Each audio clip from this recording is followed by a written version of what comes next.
fuck did you even do this week? I feel like I haven't heard nothing from you, really. I've been working like crazy, dude. What do we do about our... Oh, you got an ashtray. Look at that.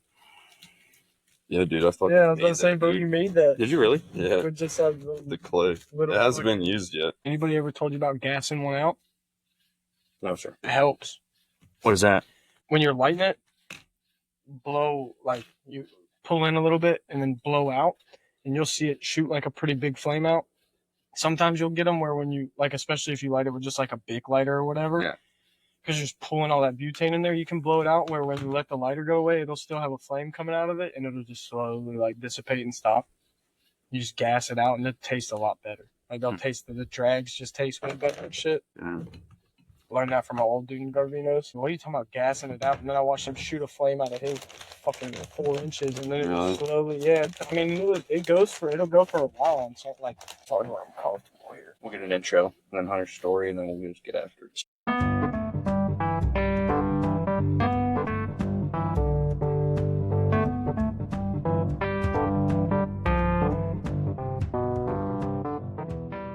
Jesus, my story, that's intimidating. It's not much of a story. You don't have to look at the camera unless you're trying to break the fourth wall. No, it's more of a... Right here, baby. It's more of a... Right, we're talking. Yeah, that's what I'm just waiting to start it so I can get past that it's started, and then we're just talking.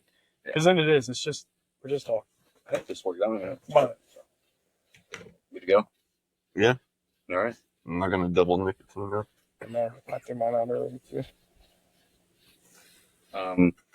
Who am I kidding? There's no ladies watching this, but gentlemen, welcome back to the first in-person, live if you're here, episode of Stogies with Bogey. We got 3 Stogies to make up for all the missed Stogies that I had, and we have my brother, another Bogey, and we have Hunter, the Middleton Bandits. Oh, God. These guys tear up this subdivision, and no one cares because they're not going to do anything about it. So take that, Facebook group. That's right. I'm so excited, fellas. This is the first in-person. I know it was a family gathering that we got to kind of hijack the night away, but we're smoking cigars on the back porch. We have microphones, so we're important. And hell yeah. We're just trying to get some more perspective. So we got 2 new faces. We're going to jabber about some crazy stuff and to see where the night takes us, but I'm excited. So that's the most scripted thing you'll get out of me tonight. I know it's a little weird, but that's the most scripted thing. So I know you have a story that had me dying laughing today. Something like a story. It's not much of a story. It's more of an incident. I don't think Austin got the full bit of it. So do I know this one? Give me that one. This morning, leaving the neighborhood. You didn't hear that? Just telling the girls inside. No. All right. So it's 8:00 this morning, and I'm pulling out of the neighborhood. Mm-hmm. And I go around the turn up there by the front, and there's a dude and his wife, and they're in the middle of the street at an angle. And I don't know if they're backing in to like park up on the curb in front of this house, or if they're trying to come by me. If they were parked, then they're trying to leave. I'm in the Chevy. Mm-hmm. I just stopped because I'm like, I don't know what they're doing. I'm trying to be polite. The lady starts throwing her hands up at me, flinging her hands around, and I'm like, I go like this. That's all I did. I just went like this.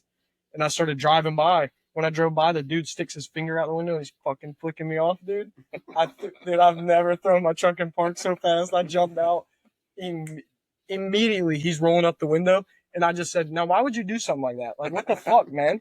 And then I turned around and realized that a bunch of people are looking at me. So I started walking back to my truck, and he rolls the window down. And he goes, oh, I'm sorry. And I'm like, then why there was no need for this. I'm sure thought he was like 60. And I'm like, bro, I'm not going to attack you. I'm not going to get... Did it have something I'm not to trying do to with fight you. I just want to explain to you that you shouldn't be going around flicking people off because somebody might jump out this fast and just start beating your ass. I would never do that. But somebody might. You see you need to be with guns on the highway. Yeah, you need to be careful, dude. I'm like... Where were you at? Was it like a T intersection? Like pulling in front of you? No, it's just the road. It's literally just the road. So when you're pulling out, you go around this little curve. And as I'm going around the curve, I see this dude kind of coming, but there was another car right in front of him. You know how narrow the streets are here. Yeah. There was another car right in front of him. I thought he was pulling out. I thought he was trying to pull out, and he wouldn't have been able to get around it.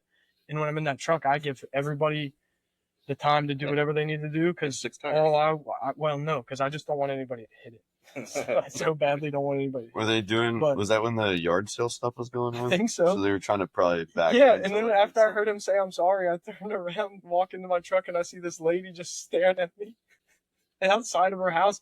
And I was like, yo, I don't know. He shot me a bird. I was just trying to talk to him, all right? And then I just got in and left. I'm like, I don't need any problems, but damn, dude, what are you doing?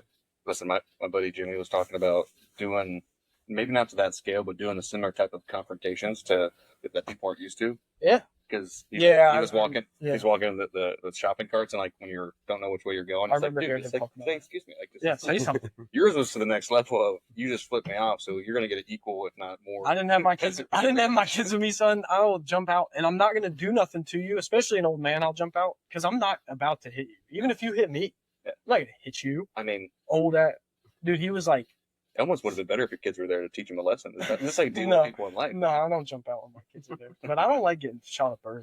That's the only thing that'll still no reason really to, like- freak me out. Because How was he driving? I think it was a white RAV4. But I'm super polite when I drive, especially now. Since I've had kids, I'm very polite. You do kind So, of drive like old man. I drive like a bitch. So if you're acting like I'm the problem, dude, no. No, I jumped out on that dude quick, though. Yeah, it's funny. He said, I'm sorry. That's how I want to be. I wanted to start Yeah. calling people out. I've realized that most people, and this is, I'm not a fighter guy either, but most people don't want to fight. The majority of people do not want to fight. I used to be super scared of confrontation. You can have confrontations with people because they don't want to fight. You can talk. People will talk a very But it's never instigating, right? You're Right, just, yeah, you're I just- reacting to their. All I said to him was, now, why would you do that? Why would you do something like that to me, dude? He's like, I'm trying to be nice to you and you shoot me a bird just because your wife's probably being rude. that's crazy, dude. It was crazy. You gotta be careful driving around here though, because the streets are narrow, and then like even pulling out of our street here, turn left. They have those SUVs in the driveway, so it's almost like a blind turn. If someone's Yeah. coming, like there's gonna be a possible accident there, just because they're so narrow and it's like a blind spot the way they design the roads, so like curvy and stuff. So yeah, and dude, just in the villages in general, I've been driving where you come up to a roundabout. Obviously, you want to make sure people are going where they need to go before you enter. Mhm. But I've seen people right in front of me, instead of going around the roundabout, they'll turn left, and now they're in the Yeah, now they're in the wrong way. going backwards. Yeah. So, and that's not uncommon, especially people that are visiting or like not used to roundabouts. You'll see it more times than you think. And yeah, Do you think they do it because like, oh, no one's coming, I can just go? Or do you no, that I think it's just like nature of our community. They get confused behind a wheel, maybe shouldn't be driving, They're 80. sort of thing. But yeah, they'll just if their GPS says third exit, you got to go all the way around the roundabout. But if they're looking at their GPS, it just shows take that exit, so they turn left towards it, and then you enter the roundabout going backwards. I mean, that's your argument for self-driving cars, right there. Yeah, That's your well, argument.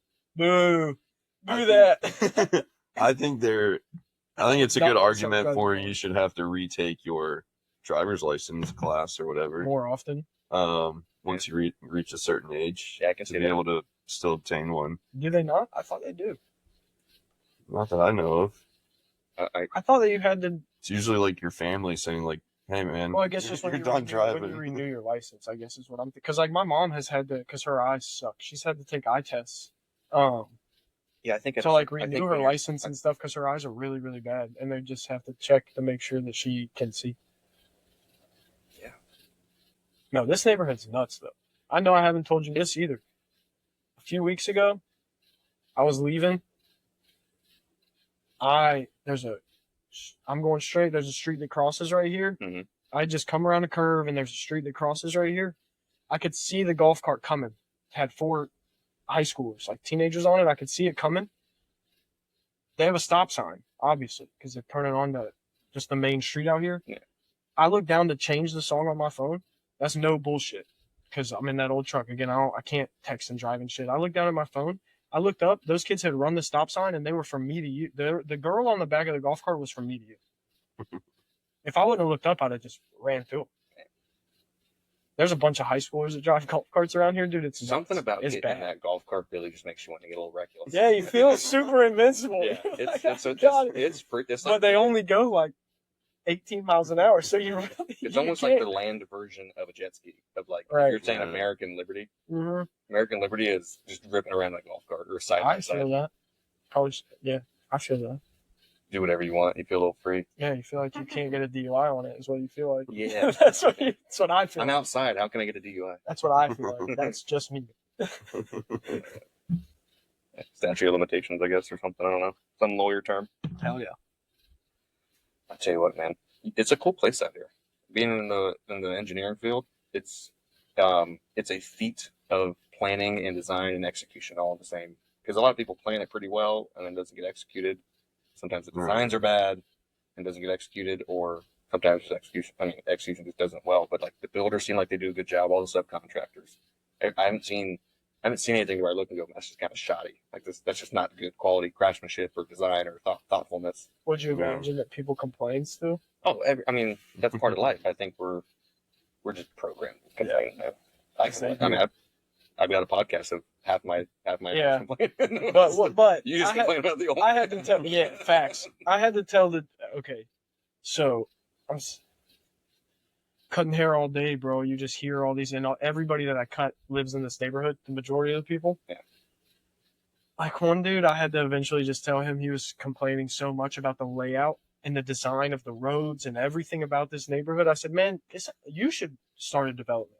I think you should like roll your money into a development. It sounds like you have some great ideas, and also don't understand all the bureaucracy and red tape behind building a huge thing like this, and all the hindsight shit where you're like, oh yeah, that would make more sense like this and that, like after it's done. That's the stuff I made sure to check myself on that when starting development, because it's very easy to say, well, this is what the rules are, this is how it's been done, these are the standards, like, and saying, oh, this is all just typical things, but life ain't typical. Right? If you just lived off your averages, yeah, you get 10% in the S&P 500 and you live a pretty good life. But big things in life happen because they're big, drastic, rare events, right? We just read that thing about the guy getting struck by lightning on New Smyrna Beach. Like, that's not an average thing.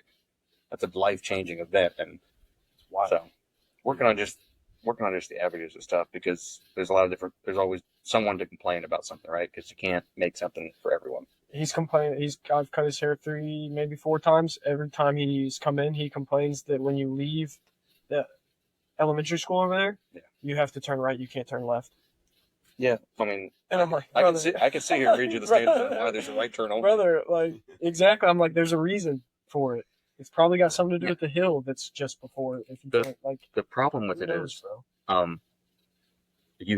roadways are typically designed for the worst driver or the worst reactive driver. Yeah, they can't have. So you have to have these kind of fail safes to make sure, like, people like him he's probably a good above average driver and he wants the convenience because he can do it. And that's where we sacrifice the liberty of some for the safety of more. And that's the delicate balance of the world we live in, right?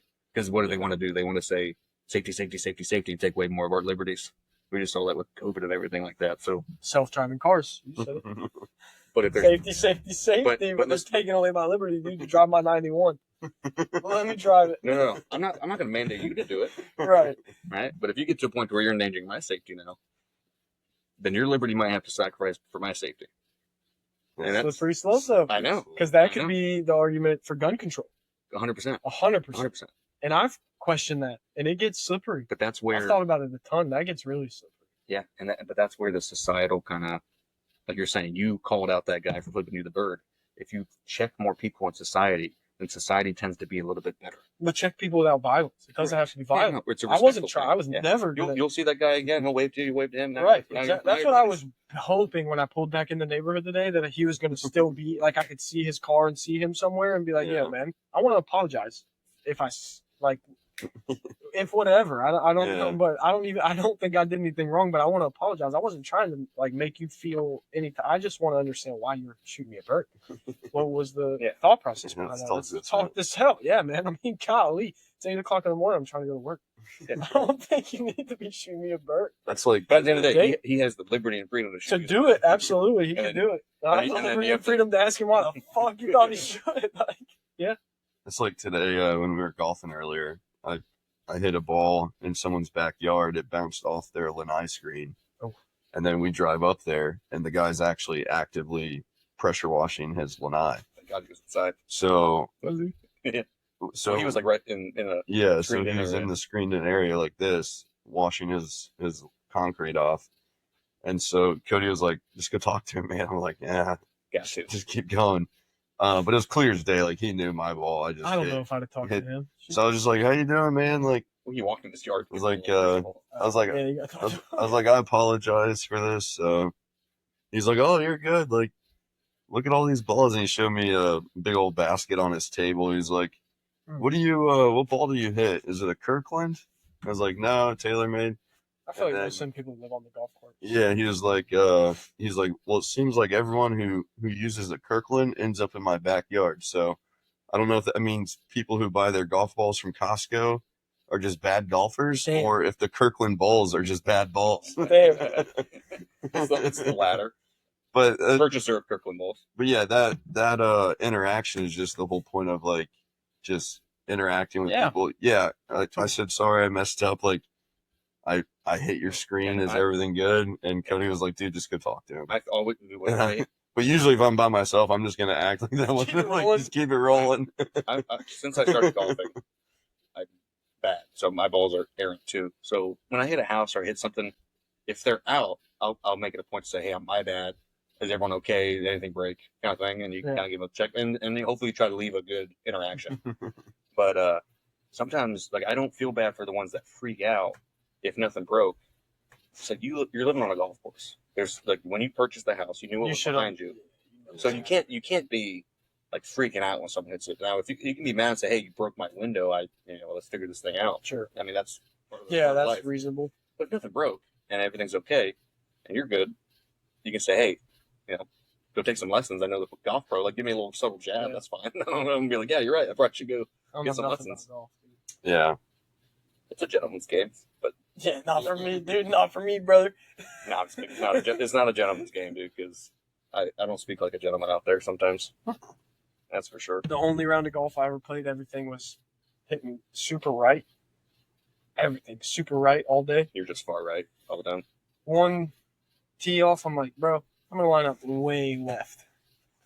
Straight down the line, brother. I just watched it bounce off somebody's roof and just keep it pushing down the neighborhood. I'm like, damn it, man. Come on. The one time that it goes straight. That's how it goes. I sucked at golf. That's how it goes. I'm not paying to play something that pisses me off that bad. It is. I refuse, bro. Yeah. I found myself in that first half of the day. I had a big hump to get over. Like pickleball, that shit pisses me off, but it's fun. And it's cheap, I guess is what I mean. It's cheap. Like, golf's so expensive, bro. I'm not paying all that money to be pissed. Yeah. It pisses me off. I'd like to see someone play pickleball for 4 hours. That's a long time. That's forever. Yeah. I don't know. You go up there to Oxford Down. I'm sure there's some people that get after it. Yeah. I know some buddies that do it competitively around the state, and they get after it. So I'm sure they could play 4 hours. Not me. My knees would be barking like Max. Oh, this guy. The knees. This guy. That's crazy. Yeah, it's a big world over here, man. The fact that they have like 38,000 more acres to the south, the villages to develop. It's just, they're going to keep going until they can't. People keep moving down. I still complain. We're all Florida boys. We complain about people moving down here. Yeah. Just the amount of people, and sometimes the quality of people, but it's attractive down here. We have nice weather. We have our freedoms. We have a good way of life. I never cared until all the red lights on 301. Yeah, red lights. 301 is impossible to get down now. And it used to be, once you got to 42, you could literally just go the whole way you could go. Or once you got past Wildwood. Yeah. But now it's just red lights and gas stations every single, 3-4 miles. There's a red light. Yeah. It's annoying. That's the only thing. I never cared about it because to me, the people that complain about the villages is weird because they've brought all the money here. There's so many people would not have the things that they have if it wasn't for they're building people's lives. Right. They're building communities. Yeah. The villages is so big you can call yourself one of the villages, but it's just like every other big city where you have different sections and boroughs and all that stuff. But like we were talking about earlier, you could start now, but if you just started just doing seamless gutters 8-10 years ago. We were talking about this when you were napping. You could be a millionaire right now. Yeah. Just seamless gutters, epoxy garage floor. Like they brought so I'm sure much you can business still around I'm here sure you where can still it's like, find your way in because oh there's yeah, so much work. so You much can't work do happening all the everything. time. Yeah, not Yeah. everyone can do everything. Yeah. So, No, it is pretty cool. might be time to get our hamster. Yeah, He's the only one that works with his hands. that's true. I don't do shit. I don't do shit. Cutting hair. Do you want to give a spot on that haircut? Maybe you'll get a new head to cut. The thing about giving a spot is it's interesting to find because it's in a weird place. It is. It's in a weird place. It's 2850 County Road 523. Wow, it's technically Wildwood. Sometimes it's Coleman, depending on what map you use. Unit AO2. It's gonna look like a storage unit when you pull in. I'm in like a flex space, so like I have Like an industrial type. what I use is the office. It's like a 250 square foot spot that I use as the office. What's the rest of it? The rest of it has my boat, my truck, my pool table. Okay, that's It has all the bullshit. That's where you saw the picture of the boys laying Okay. on the couch watching TV. That's the kids. What they that's hang cool. out. like a That's a big- good way to do It's it. like probably 1,500 square. It might be a little bigger than 1,500 square foot back there. That's It's good. a good thing. It's I know a lot of guys do businesses like that to where they get those flex space. They have the store. They have the office inside to have a business in that town for any reason. They need to have a business in that town. Sure. And then they store other toys there, whatever they need to there. That's a very smart way to do it. I didn't know that. It's convenient. I didn't know it had the flex. That's cool.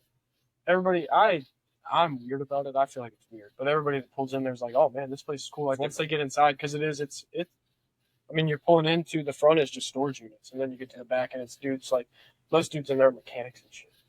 I like Coders and my stuff. barbers to have authentic character. So I don't need you to be faking and put a bunch of stuff in there and make it all crazy. Now that's cool, and I'm sure you want to do that eventually. That is the move, brother. But you got to start somewhere. So if you start from the authentic route, then you're good to go. Oh, we were talking about I want a cigar shop in my barber shop. That's what I really want. That would be sick. Cigar, and then close it down for wine. Do One cigar. beer and wine, dude, at night. That'd be fun. So sick. It'd be so sick. That'd be fun. Shelby can put her flowers up there. Make all the dudes take them to their wives. One day, for real. That's the move. The guy in Norman I go to, his wife made soap and sold it at the. And I would go and get a haircut, and I'd get our soap for It's a the. great idea. Yeah, it's a great idea. Hell yeah. That's great. Skin feels great. Hell yeah. Smells good. They had funny names too for it too. They had like blue suede shoes. They had like a Johnny. They had a bunch of like good names on it. Yeah. Good little quirky names. Hell yeah. That's what I was telling Hunter is still need to do it.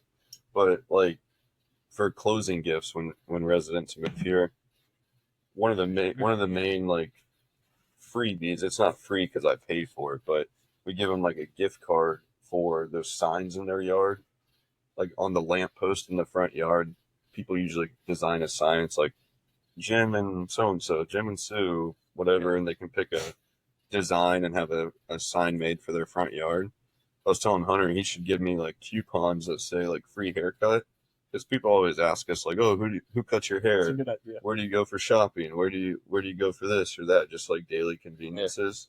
And I was like, dude, just give me a deck of like coupons essentially for a free haircut, so that way everyone knew, especially down in this area, because his shop's only 12-15 minutes away.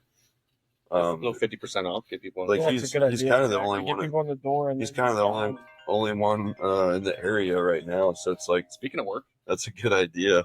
Yeah, I go do take have the call, man. tickets. Go make that money. Don't mind us. We're just a small time podcast. Excuse me. Sorry. Let's sell that, dude. Let me do this one. Yeah, we'll take a break.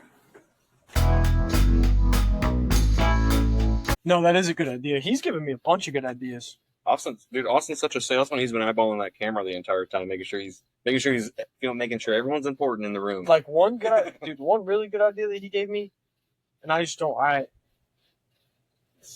don't know how to say it, but to go to the school, they do all those programs like the construction, the culinary, Yeah. all this shit. Yeah. Go in there and be like, hey, let me put a barber shop right by close to the high school, do a barber program, and have these kids where they can have a barber's license when they leave school. You can get a barber's license I got mine in 4 months.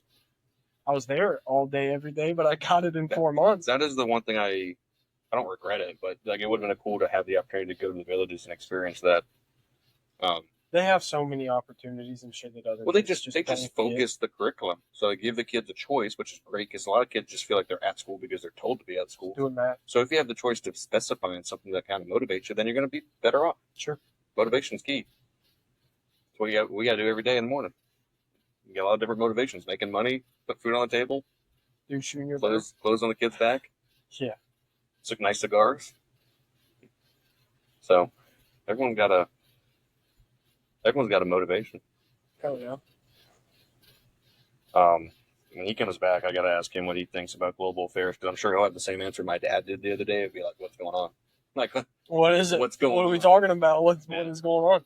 I'm a little bit too involved in that stuff, but I don't like being blindsided, and I don't like if I don't go find the information for myself, then I'm susceptible to hearing it secondhand from someone and then getting their filter on it, right? Like the news. Like people don't go do their own research; they just listen to what they want to listen to or what they think they want to listen to, and then that's the bias that you get on it, and it's everywhere, and it's just the way life is. You just told your story.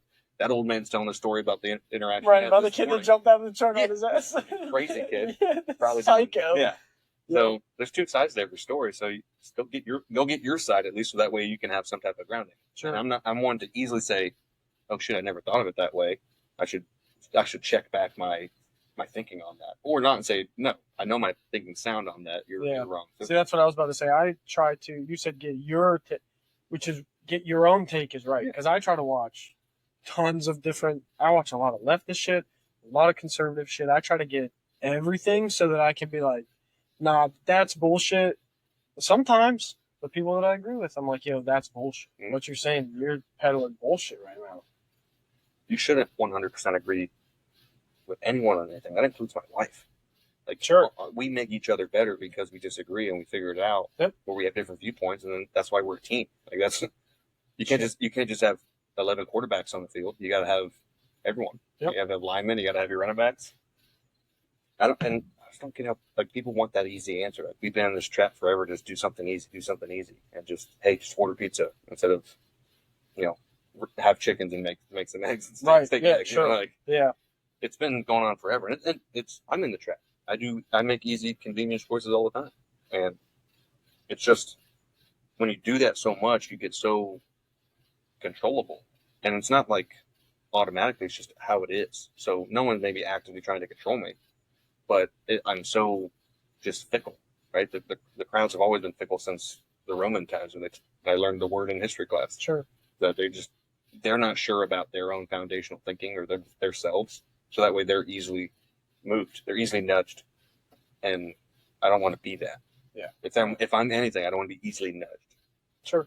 Because if you don't have your way of thinking, even though you have your own bias on it, if I don't have my way of thinking, then I might as well I'm going to join any cult that sounds good to me at that time because I think you're going to keep Stand for nothing, you'll fall for anything. There we go. Yep. And what was last episode? You gotta believe something. Camp was saying bring back cliches, and there you go. Me and your brother's wife got into it. Oh boy. Chelsea doesn't really believe that there's any time to fight, to physically fight. To me, that's just completely outside. Like a Like- Quaker state of no violence. Yeah, but if somebody Like physical violence. if somebody disrespects my wife or my kids, we're gonna fight. It's Like, not. I'm not. Is there We're not talking anymore. Once you've disrespected my kids or my wife, now we're gonna fight. is there a and- line? Is there a line though? I don't know. That'd be tough for me. I don't know. There's something behind you. What's behind you? Off screen. It's working hard. That's all right. We'll cut it out. That's interesting. So, but there's like someone calls your wife fat. Hey, you got a fat wife. Like automatic, you're gonna throw hands. Which, by the way, Shelby's she's a good looking. Yeah, She's a good looking gal. right. No, I Too. yeah. See, but I don't necessarily. That's an opinion. I guess more like So what we were arguing about is saying little league, like little kid She just baseball. mentioned this to me. Yeah, Little I kid was trying to get baseball. prepared for what your take on Oh. this is. You've had some issues with a coach before. I don't get it. So bring it. We'll talk Make it about vague. later. Here. It's talked about it enough. Well, okay. But okay. say my kid was crying. Yeah. And their coach screamed at them. that if they were gonna cry like that, they could get out of here. Yeah. They're screaming at them. But yeah, it's hard, to be honest. Like my wife had, it's like, yeah, that's your opinion. Fucking fuck off. I don't care. Yeah. I'm not gonna fight you over that. But if you, I don't know. I just feel like there's. So I was coached by my dad, and I was a crier for a time, and like Yeah, 9-year-old, of I'm real course. hard on myself. Yeah. Obviously, I wanted to do good for my dad. He was hard on us in a good way. He always second guesses his coaching. Him and Austin have some stories in a rough history Yeah. because they were the same. So obviously, when you're more of the same, you're gonna butt heads Right. more. But we were held to high standards, so it was like I was like 9 or 10 maybe, and when it's your dad, it's a little bit different. But my mom had the same reaction. Like she was always like, "Hey guys, like this is why your dad did it." She wouldn't negate him. She would make sure we feel loved and know that our dad loved us, which I know we did. Yeah. But it was my dad was like, "You have to like figure out how to stop crying after striking out or something bad happens. You just have to get over it because Yeah. guess what? We're going to show up next week and play a game. Like you're going to have a game next week. Right. Don't take it for granted and don't ruin it. Right? You're going to run out of those eventually, and that 100% works. And you call me coach, which is fantastic. But I was a coach, and I had those interactions with kids. I had those hysterical kids. I coached them from. I had the benefit of coaching them, most of them from 9 years old, some of them 8 because they were young, but up to 13, which was really cool to like go through that process and Yeah. see them become their own people, and then become teenagers. I want to say, I gotta look it up because I want to Yeah. say this dude's name. But I've had the hypothetical you just brought up of like some kid being hysterical and saying, "Get out of my dugout." I kicked one kid out of my dugout, and it was because he was being shouting disrespectful to me and the other coach. Right. See, now that's a different And story. I said, go out there and sit with Yeah, your you can't mom. disrespect me. Yeah. Yeah, go out. It Yeah, was- you gotta go calm down. Yeah. This dude, Mr. Jason Williams. Shout out Mr. Jason Wilson. Excuse me. Mr. Jason Wilson on Instagram. This dude's awesome. I just feel like there's different ways to handle kids that are more masculine than just yelling at them. Because I got yelled at by a lot of coaches too. And all it ever did in my head was I just thought, fuck you. I'll never listen to a word you say. And this dude, he'll have kids that are crying. And he takes the time. Yeah. Kids are so, Yeah. oh my God. Kids are so like particular. How hard is it to take that kid to the side and be like, hey man, I took you out for this reason or whatever. You're crying because of this. Yeah. Let's move past it. Get better at X, Y, Z, whatever you need to work on to get better. And let's go win this game. I took you out of the game so that we could win. Let's go win this game. I was a big proponent of. I just feel like people So- are too. So I was focused always on the game. I was always focused on the players in that game. So I wasn't like and it was almost like that Ted Lasso show a little bit to where Brady, my assistant coach, was very hyper competitive, and I was hyper competitive too. But I had a bigger picture of okay, I'm in it for the long haul. I want these kids to be better off with or without me, with any coach they want, not just winning games. Yep. So Yes, see that? now I wanted to win games. That's Don't get me wrong. so- I was frustrated when I lost, and I made sure Like, we're here to win. We didn't Correct. show up to lose. the message was, guys, we're trying to win, but this is how we're trying to win, and then this is what your jobs need to be to try to win. And guess what, guys? And I would tell them, I'd say, I'm going to be wrong, and guess what? I'll tell you when I'm wrong, when you need to know, and then other than that, you have to trust me and trust your teammates, and we move on. So it was always preaching that Yeah. team mindset of you're buying in, you're here, like we know, like so, like you're saying, I wouldn't take them to the side right then, which some parents wanted me to do. Yeah. I would let them, if they were acting up and being hysterical, I would give them space. I wouldn't even Sure. acknowledge them half the time. I would say, yeah, you're coming out. We're putting this guy in for right now. Or usually I was taking them out because they were hysterical. Like they were showing some type of emotion. So I would let them chill. I'd let them think about Right. it. And Figure it out. and, And like, so let them solve let it a little you bit. solve Yeah. and then I would tell you after the game. Like I'm going to tell you, and then I'll be proactive moving forward of helping you get over your I problem. think that a lot of dudes just in my dad does it. I think that a lot of dudes in kids sports specific, like when I'm saying kids, I'm talking about younger than middle school Mhm. sports. I learned way more from all the losses because I lost a ton than I ever did from winning. Winning was just like, all right, we won. I learned a ton from losing. Yeah. Especially as a kid, you learn to like, all right, we came here to win, but we did it. You got to move past it. You got to try to figure out what we can do better to change it and make it different next time. It's Mhm. not just like when you win, it's like easy to kind of move forward and just be like, oh, I don't need to change shit. I won. I was always fighting the hyper competitive parents, and I wasn't fighting. Like they respected me. They knew I knew baseball, right? They Yeah. saw their kids get better, Those that didn't left, and that was fine. But I had 8 out of 12 kids come back every single year. So it was really cool to do that. And they all bought in. Like when we went to Cooperstown after 4 years of playing, it felt like senior year of high school. Yeah. And then we had they were bought in. They played their best baseball. Because you've been seeing them this whole time. Yeah, it was like cool. that was their whole growth. They played their best baseball up there. And guess what? We weren't always the most skilled team. Like there's always better teams out there and you have to realize that. What the parents wanted you to do is exploit the kids for a win. And there's a line that gets drawn of exploitation of these kids versus utilizing the talent that you have. Sure. I would utilize the talent I have in what I thought was right. And I was a coach. I had the right to do that. Was I wrong? Oh, yeah, I was wrong a lot of times. And I would make adjustments. I would explain it. And then without showing and then be like, hey, guys, I'm stupid. I don't know anything. I would explain it in a way it was like, hey, we're all figuring it out.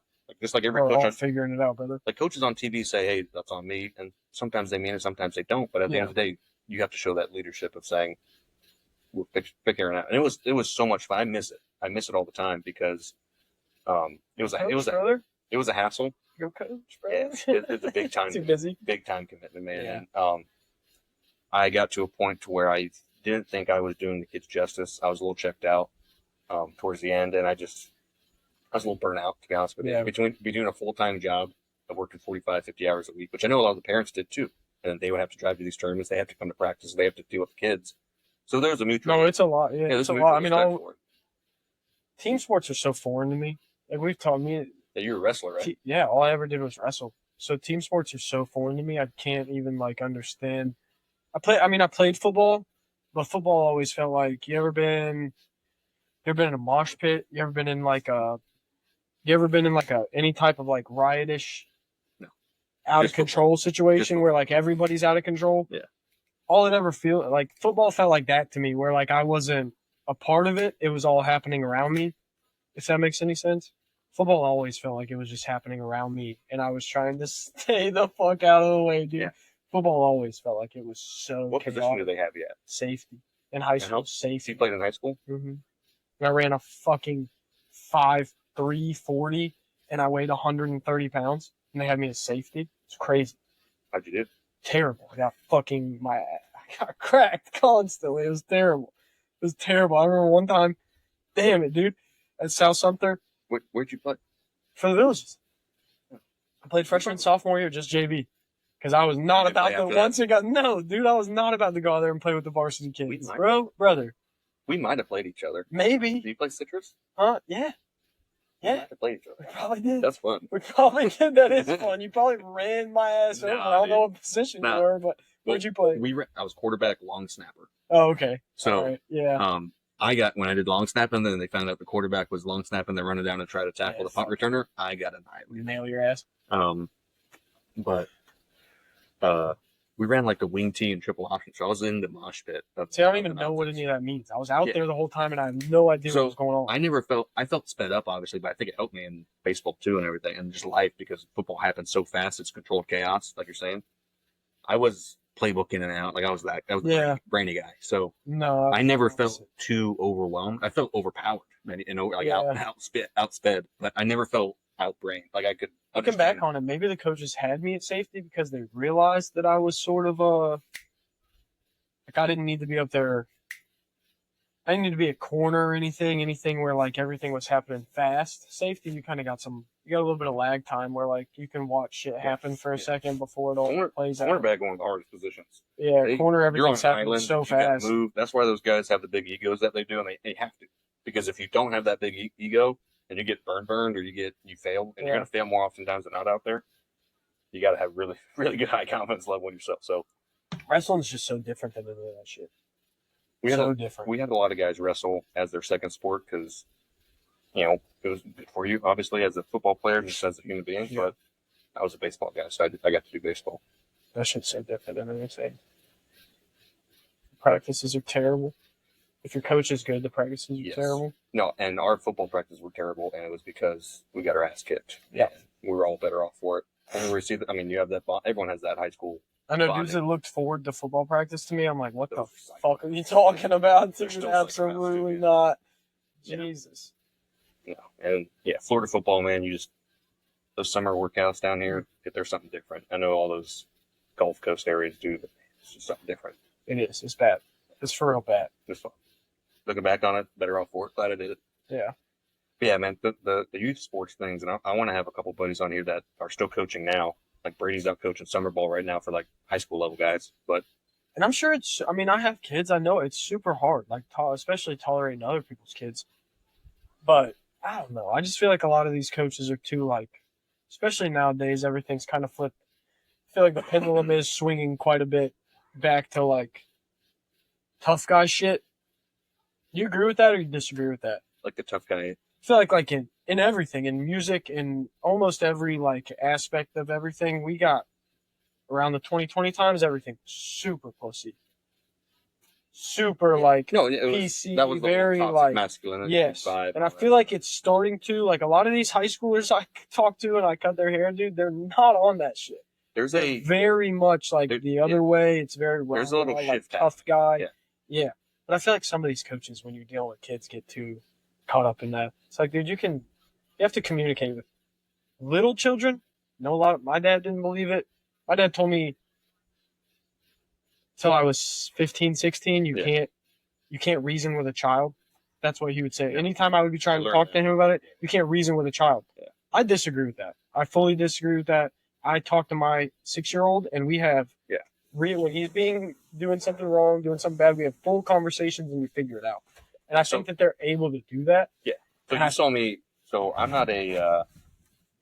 Sorry for the loud noise of Boston's thunder. Yeah, my bad. Jesus. You make a sale. Make a sale. Yeah, man. Hey, we Hell go. yeah, yo.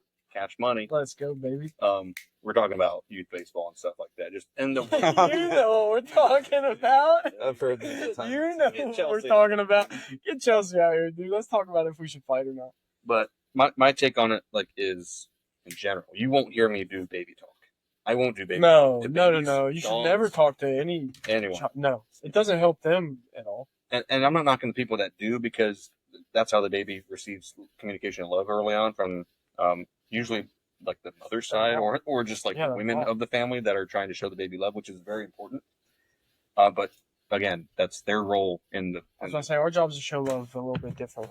Tough love is unfortunately the dad's hard job to do, and it can be poorly executed. I don't Just think like coaching, you can show tough love, and you can think you're doing a good job as a coach. And sometimes I did, and sometimes I didn't execute it well. But the one thing I did was treat my kids like players, but humans. Like I'm going to talk to you and show you respect and hear you out. I would always ask them questions and pause because it's like most of the time, kids go to school and they just get talked to. You just think like now, especially now with social media, they're just consuming things. There's not much interaction going out. So that's why I'm glad you guys are joining me because we have the chance to like. Sometimes we're just consuming all day and we're not being able to talk to people unless we jump out of our truck and yell at someone.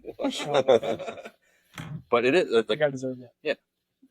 But again, like you're saying, the younger guys, I'm seeing it in the younger guys too because our millennial group, if you want to count generations and those words, the higher range are having those kids that are now coming into high school, and I think we are more sick of it and saying, listen, we need to like be tough in the word. You have to have responsibility. You have to deal with consequences. That's the tough. Yeah. Not like, hey, man up. Like that's right. That's kind of the lower end of the spectrum on it.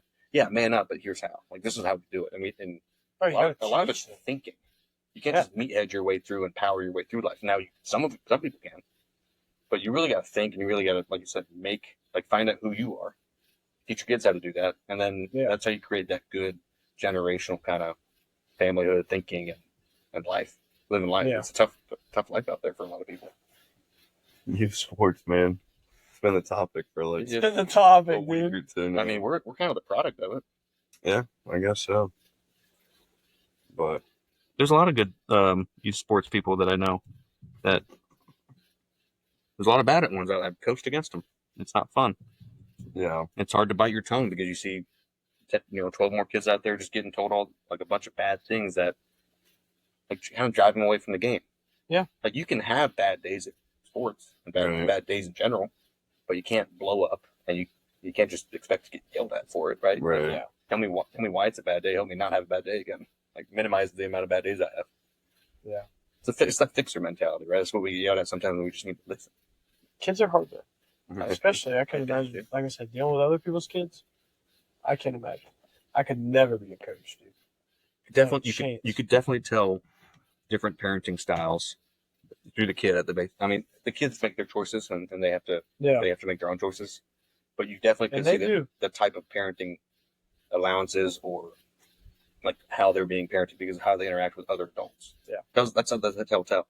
Kids interact with kids and the way kids interact with Yeah, kids. they just talk. But how kids interact with Shit. adults, especially young adults that they think they might be friends with. Like I was just out of college when I started coaching, so Yeah. they saw me as like maybe an older college baseball player. Right. Yeah. Obviously, You hope. I am an adult. You Yeah, hope. no, they did, and especially Brady too. And you have to use that. So I think that's why it's hard in youth sports to sometimes get coached by the parents because there's that big age gap. They see this is someone's parent. This is my dad sometimes. Yeah. And you kind of have a like you're saying that F you kind of like it's a naggy. It sometimes comes off as naggy. I think a big part of the problem. I'm glad I had kids early because I think a big part. People forget what it felt like to be a kid. By the time you're 33, 34, you have a kid, you're like, bro, I don't know nothing about being a kid. Yeah. I remember being a kid, especially when I first had them. When they were first born, I mean, I was only 21, Crazy. 22. Yeah, I was young. Like, I feel like a lot of people forget what it's like to be a kid. What Yeah, it feels like, and when people aren't talking to you, they're just fucking yelling. Mhm. It's weird. It doesn't make a lot of sense. You're and that's super the balance too, confusing. because like some people have kids young and kind of are overwhelmed by the situation. So Yeah. if you can You gotta use be that- ready. You better be ready. Yeah, you're never ready. I've heard. So Yeah, I mean, you can prepare, yeah. but are you ready? Yeah. You ready? Is you ready? Like we can prepare for war, but are we Ready, ready. Sure. Do we- Speaking of war. You can. It's like football. You can game plan all week, and then the team shows up. And are you ready? Speaking of war, we're at war. Yeah. And, for those of you watching it, probably a couple weeks from now, by the time I get done with this, Yeah, by the time it gets... at the rate of editing I'm doing, Iran You see the screen tripping? Iran has been bombed What's that flashing? by the Trump administration. Three nuclear sites I've seen on my source. We're done. There was like a 5 something magnitude earthquake the other day, and near Iran's nuclear sites, which happened twice I think in the last month, and they think that it was like a nuclear testing type of thing that triggered this earthquake, a smaller scale earthquake. I don't know that for sure. I haven't read up too much on that one, but if they were thinking that they were testing or using that as an excuse to blame it on testing nuclear weapons, well then the United States just got involved with the war and we bombed them. So Great. I know a lot of people online don't want that to happen. And then a lot of people do want it to happen for one side, and a lot of people want it to happen for the other side. So I'm a little kind of What has been... I'm interested to see what tomorrow looks I wonder, like. and you might know this. What's been the, I guess, precursor to all this? Give me the last, like, maybe 2 months. Israel? Because I haven't heard shit about Iran since 2000 fucking It's been Israel-Iran. 14. It's Israel-Iran for the as far as the two people going at each other in that area. They're at war amongst themselves. When did Iran start fighting? For a while. I mean, for All I've been hearing about, which this is, I mean, that just the area. shit that is Israel-Palestine. And to me, the way it seemed like is Palestine is just like all throughout Israel. I've tried to look at like maps. There is a line separation. So when did Iran start fighting with Israel over the It Palestine? became more of a. So most countries in that region, since the inception of Israel as a country, nation state, do not agree with it being a nation state. Sure, because it's surrounded by a bunch of Yeah. Muslim countries. Yeah.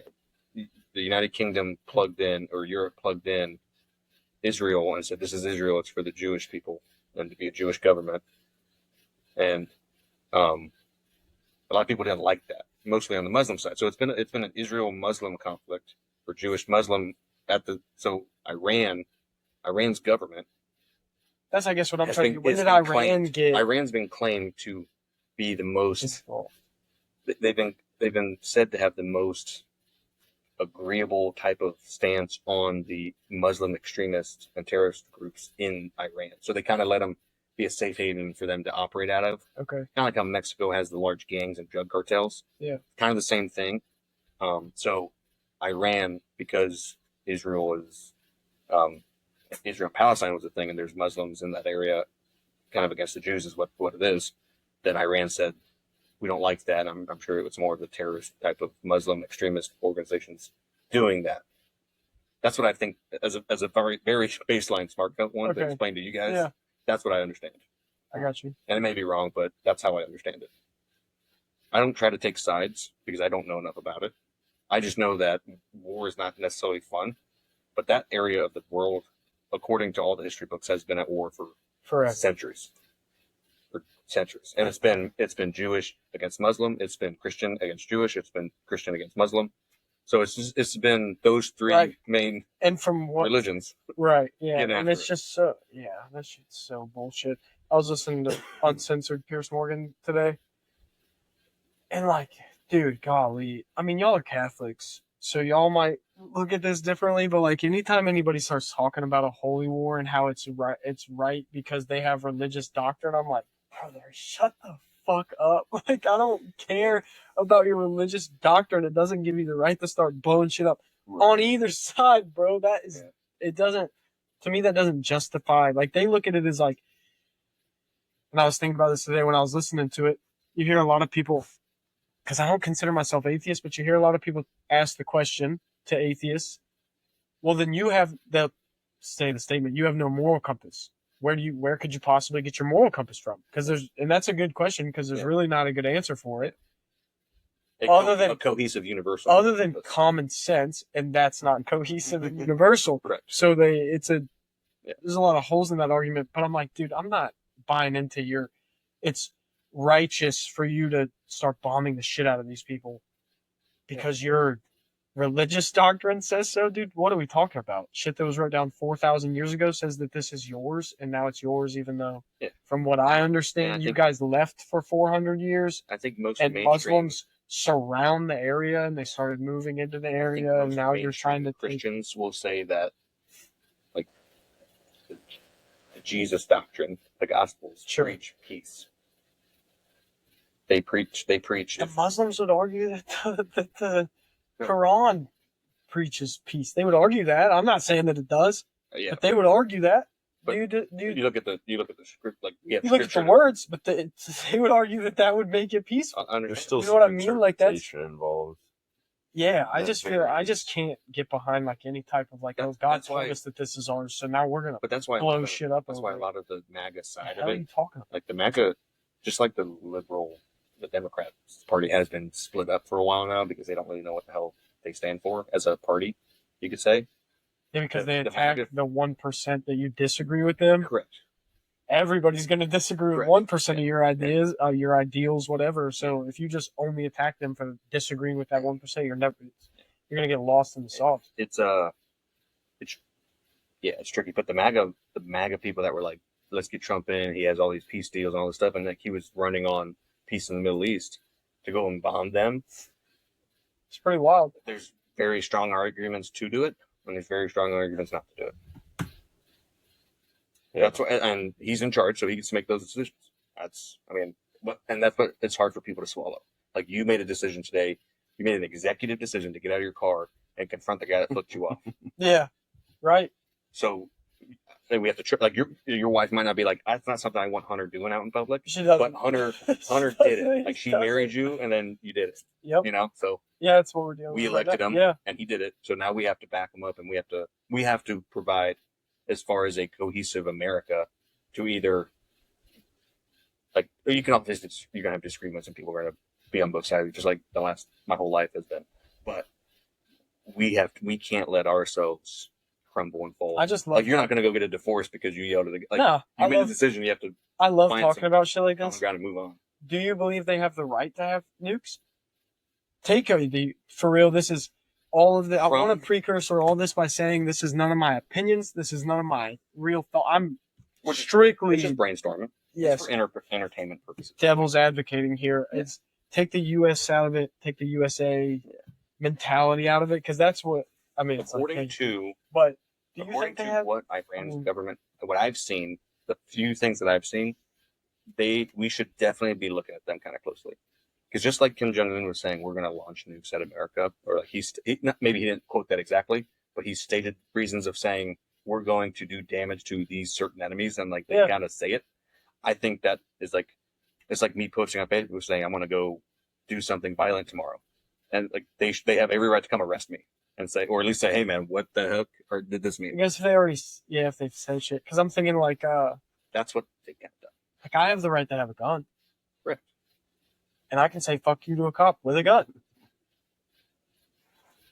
Gotta get arrested. We've got because they have a gun. They have. Yeah. Sorry. We have a gun. Yeah. We have a nuke. Yeah. Multiple nukes. Yeah. I just get it. I just start to think about sometimes why is it our business? It's just interesting. I don't know. I think that's an interesting thought because like why do we have to? When did we become the police? We've been of the world. We've been the police We've been the police ever since the dollar has been the world governing currency, and we send money places to keep peace. And like we've created those alliances to where that's just how decisions have been made. Yeah, everything I'm saying is coming from ignorance right now. I mean, I don't know much about it, so it's interesting to me. Which is another topic I want to talk about because there was a Joe Rogan podcast with Dave Smith. And oh my God! Murray. I watched it 3 times. I watched all the people talk about it afterwards. That was one of my favorite podcasts of all time. It was cool. I enjoyed it. I think it was exactly what the people wanted. I think Douglas Murray doesn't know how to answer a question. That's why. I think Douglas Murray went in there with an agenda to create some noise. And Dave went in with an agenda too. Oh, yeah. He was on his ass. Did you watch it ever? I'm not going to sit here and agree or disagree with either one of them because they did make good points throughout both of them. Mm. What I've been seeing, it's the reason why I'm doing this is there's too many, like we were talking about earlier, there's too many ignorant people that don't have any solid thinking or inner voice, like monologue or like opinion, like sound opinions. You can have opinions, sure, but knee-jerk opinions are ignorant and stupid and dangerous. Can be changed. Yep, and emotional. So the intellectual type conversations need to happen, like long form discussions, which is why podcasts are such a big thing, because you're able to kind of pause and listen to what the guy just said or the girl just said, and I can make my own decision right without being like up next at 9 a.m. Like there's no like constant flow of information coming in my brain. So podcasting is offering something to the masses of different type of information intake, so that way I can be my own opinion maker in the process too. Like I can be a part in the news world, in the journalism world, and that talking head world. I don't have time to make my own opinion, and their job is to trigger emotions. Sure, that's what their job is to do, right? And that's how it clicks, brother. It's how it's made. Everyone's about clicks. Don't get me wrong. That's the even playing field. Everyone's all about viewership. But what podcasts do is, they want guys like me that want to be able to sit down and think for 2 hours and kind of figure it out and take my time, because a lot of these things aren't going to be solved in a 30-minute conversation. That's why I like to ask questions like that. Like, why do we have to police if they have nukes or not? Because I think we should, but I don't really know why I think we should. You get what I'm saying? I've never really thought much on why I think that we should police them. Okay. Or the rest of. We'll use one like a white nationalist organization in America, because people love hating those. Sure. The remnants of the KKK spring up. And they say, we have artillery weapons that we're willing to use on America if we think it's right. Don't you think we should go check that out as an American? Say we need to go check those guys out. But go check that out and bomb the shit out of where they live? It's too big. Those are drastic.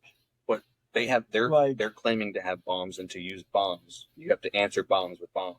That's how war kind sure. of things. No, yeah. I feel like when it comes to war and bomb threats, it's like that's a situation where it's better to be proactive than reactive, because if they just come over here and bomb us, and we're gonna correct bomb them, but it's a little too late.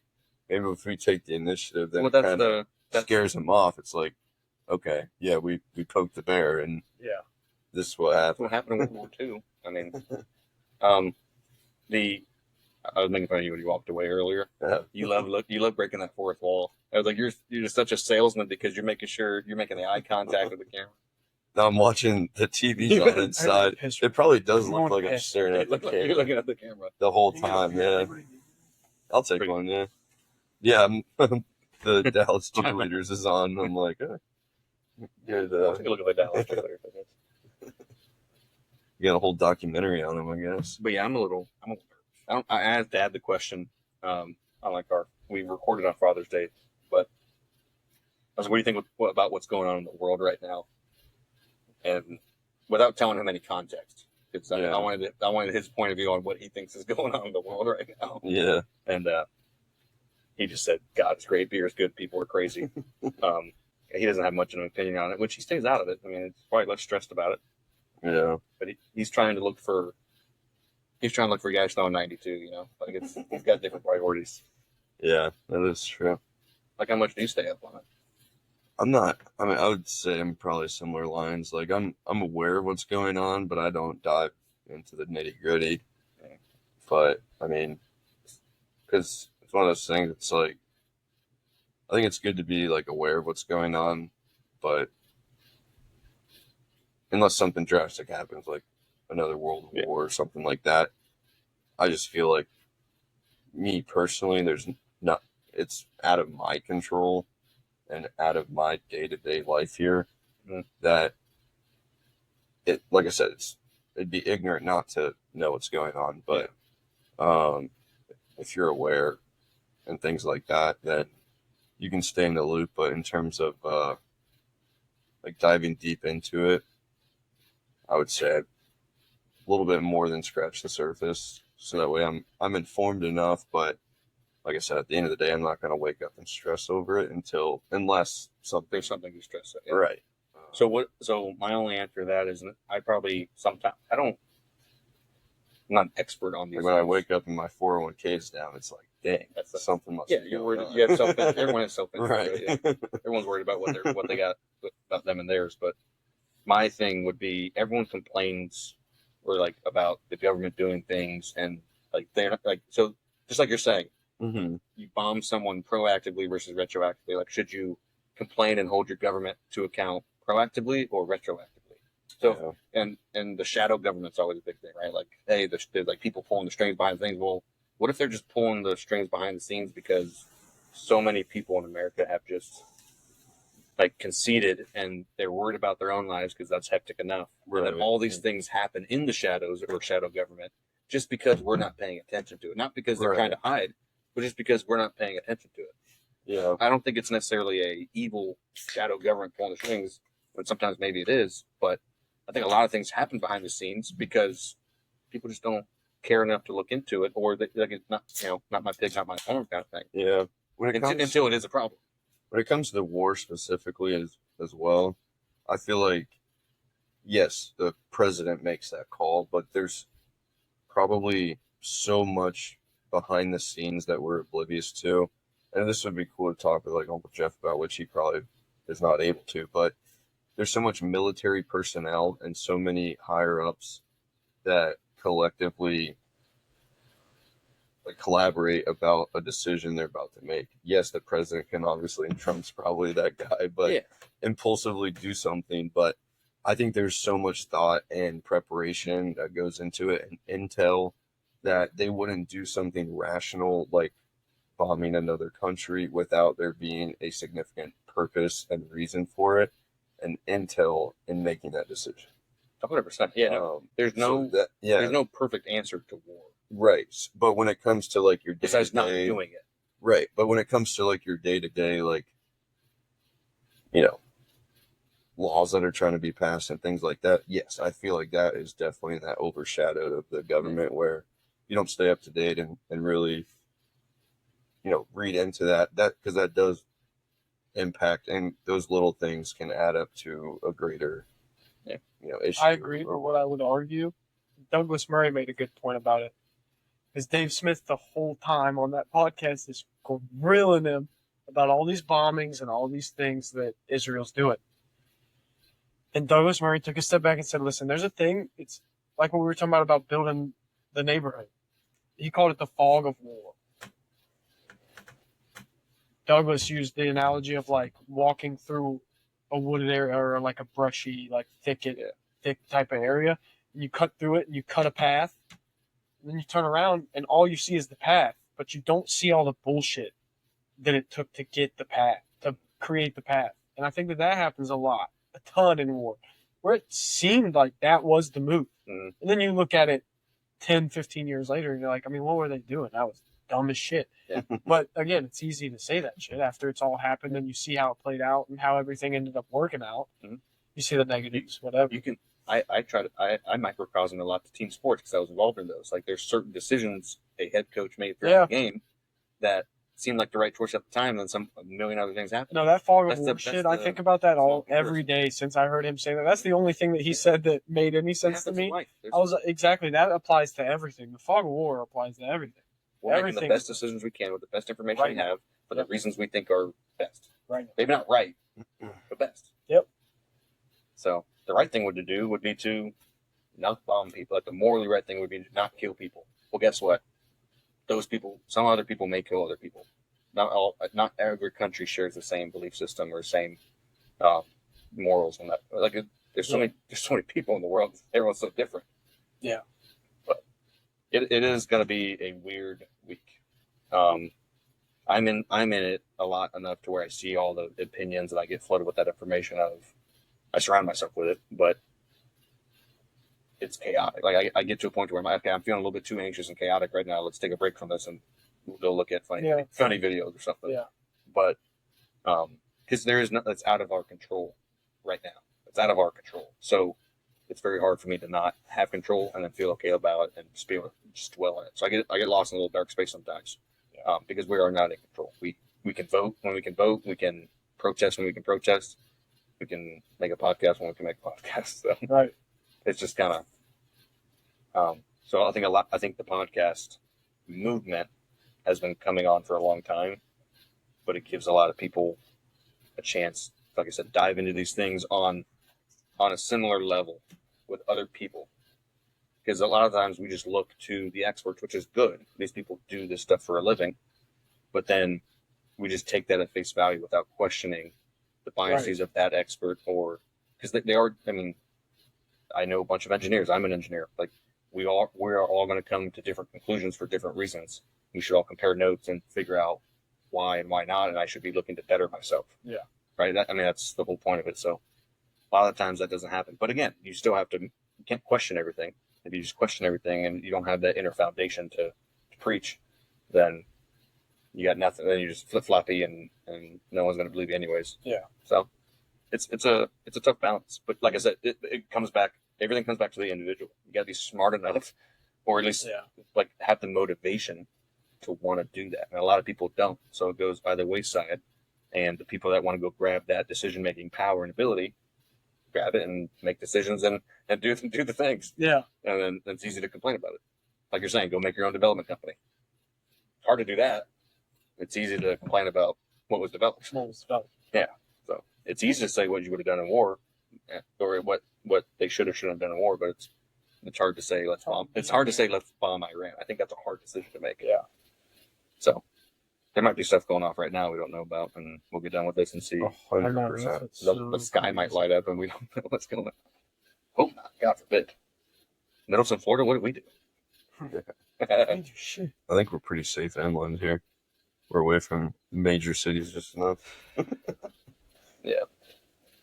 That's crazy. For all we know, that big eyesore over there, that lime rock plant, could be. What would you do, bro? What would you do if a nuke went off just like We wouldn't do anything. Tampa? We'd be deceased. Probably go hug my wife, maybe. I don't know. Probably running there fast.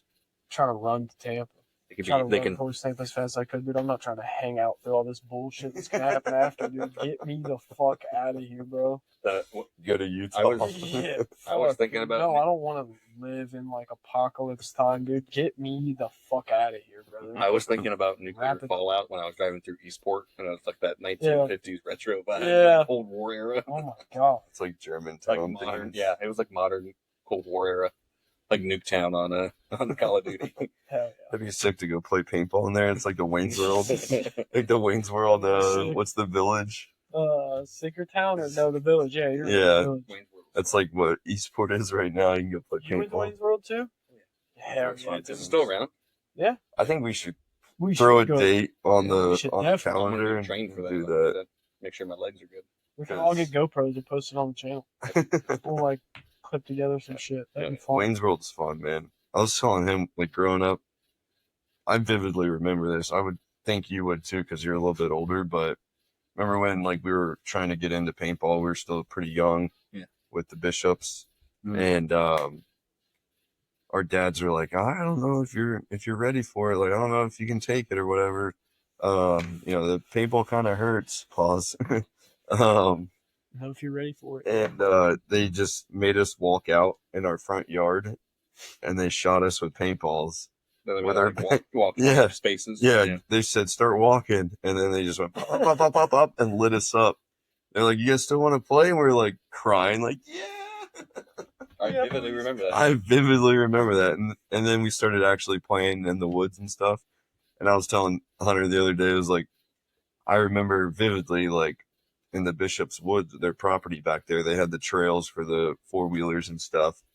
And it'd be like me and Brennan or me and Garrett, like, walking on the main trail, thinking we're, like, sneaking around, like, looking for people, but we're on the main drag. Fucking walking. And then Larry would pop out from a bush or something, just go, pop.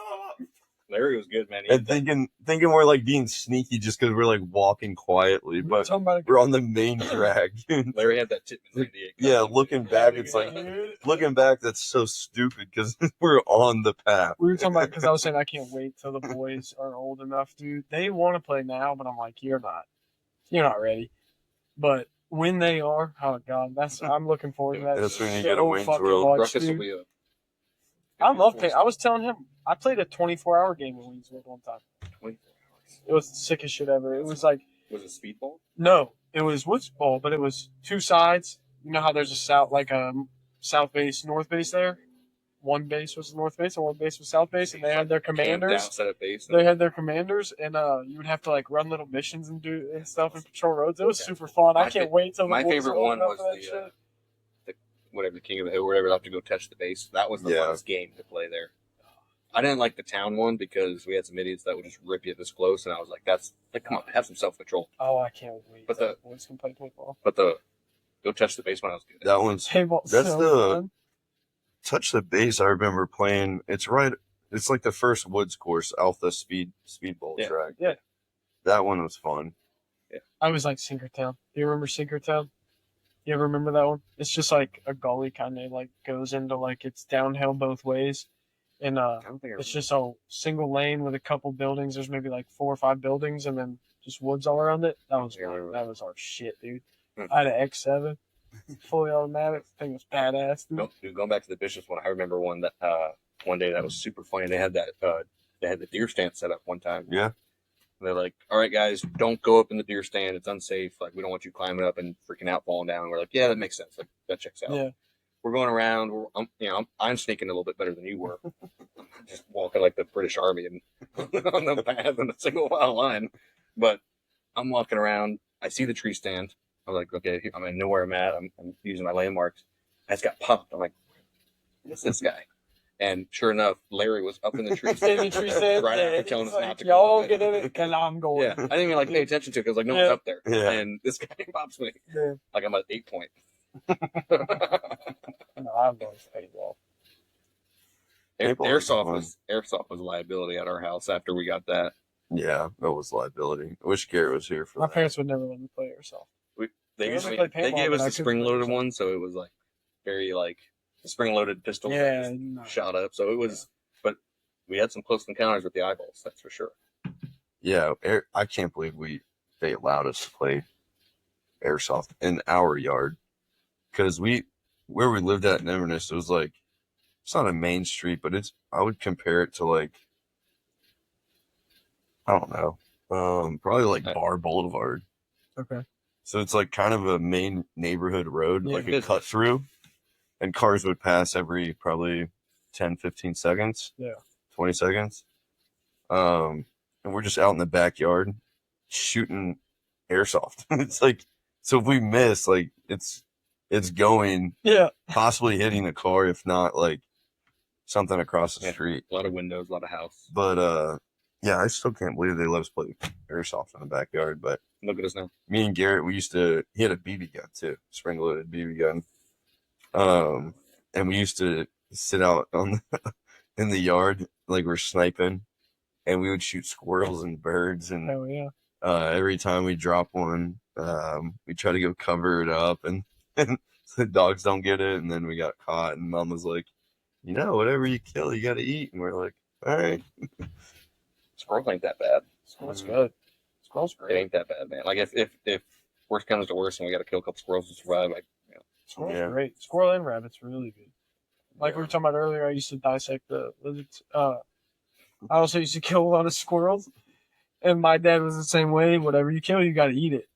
I didn't know how to skin them or anything, and I didn't ever want to tell my dad that I had killed it. So I had this tree that I would climb up all the time, and I had like probably 12 squirrels just like stacked up. Dead squirrels just stacked up. In a tree. In a tree. Yeah, dude.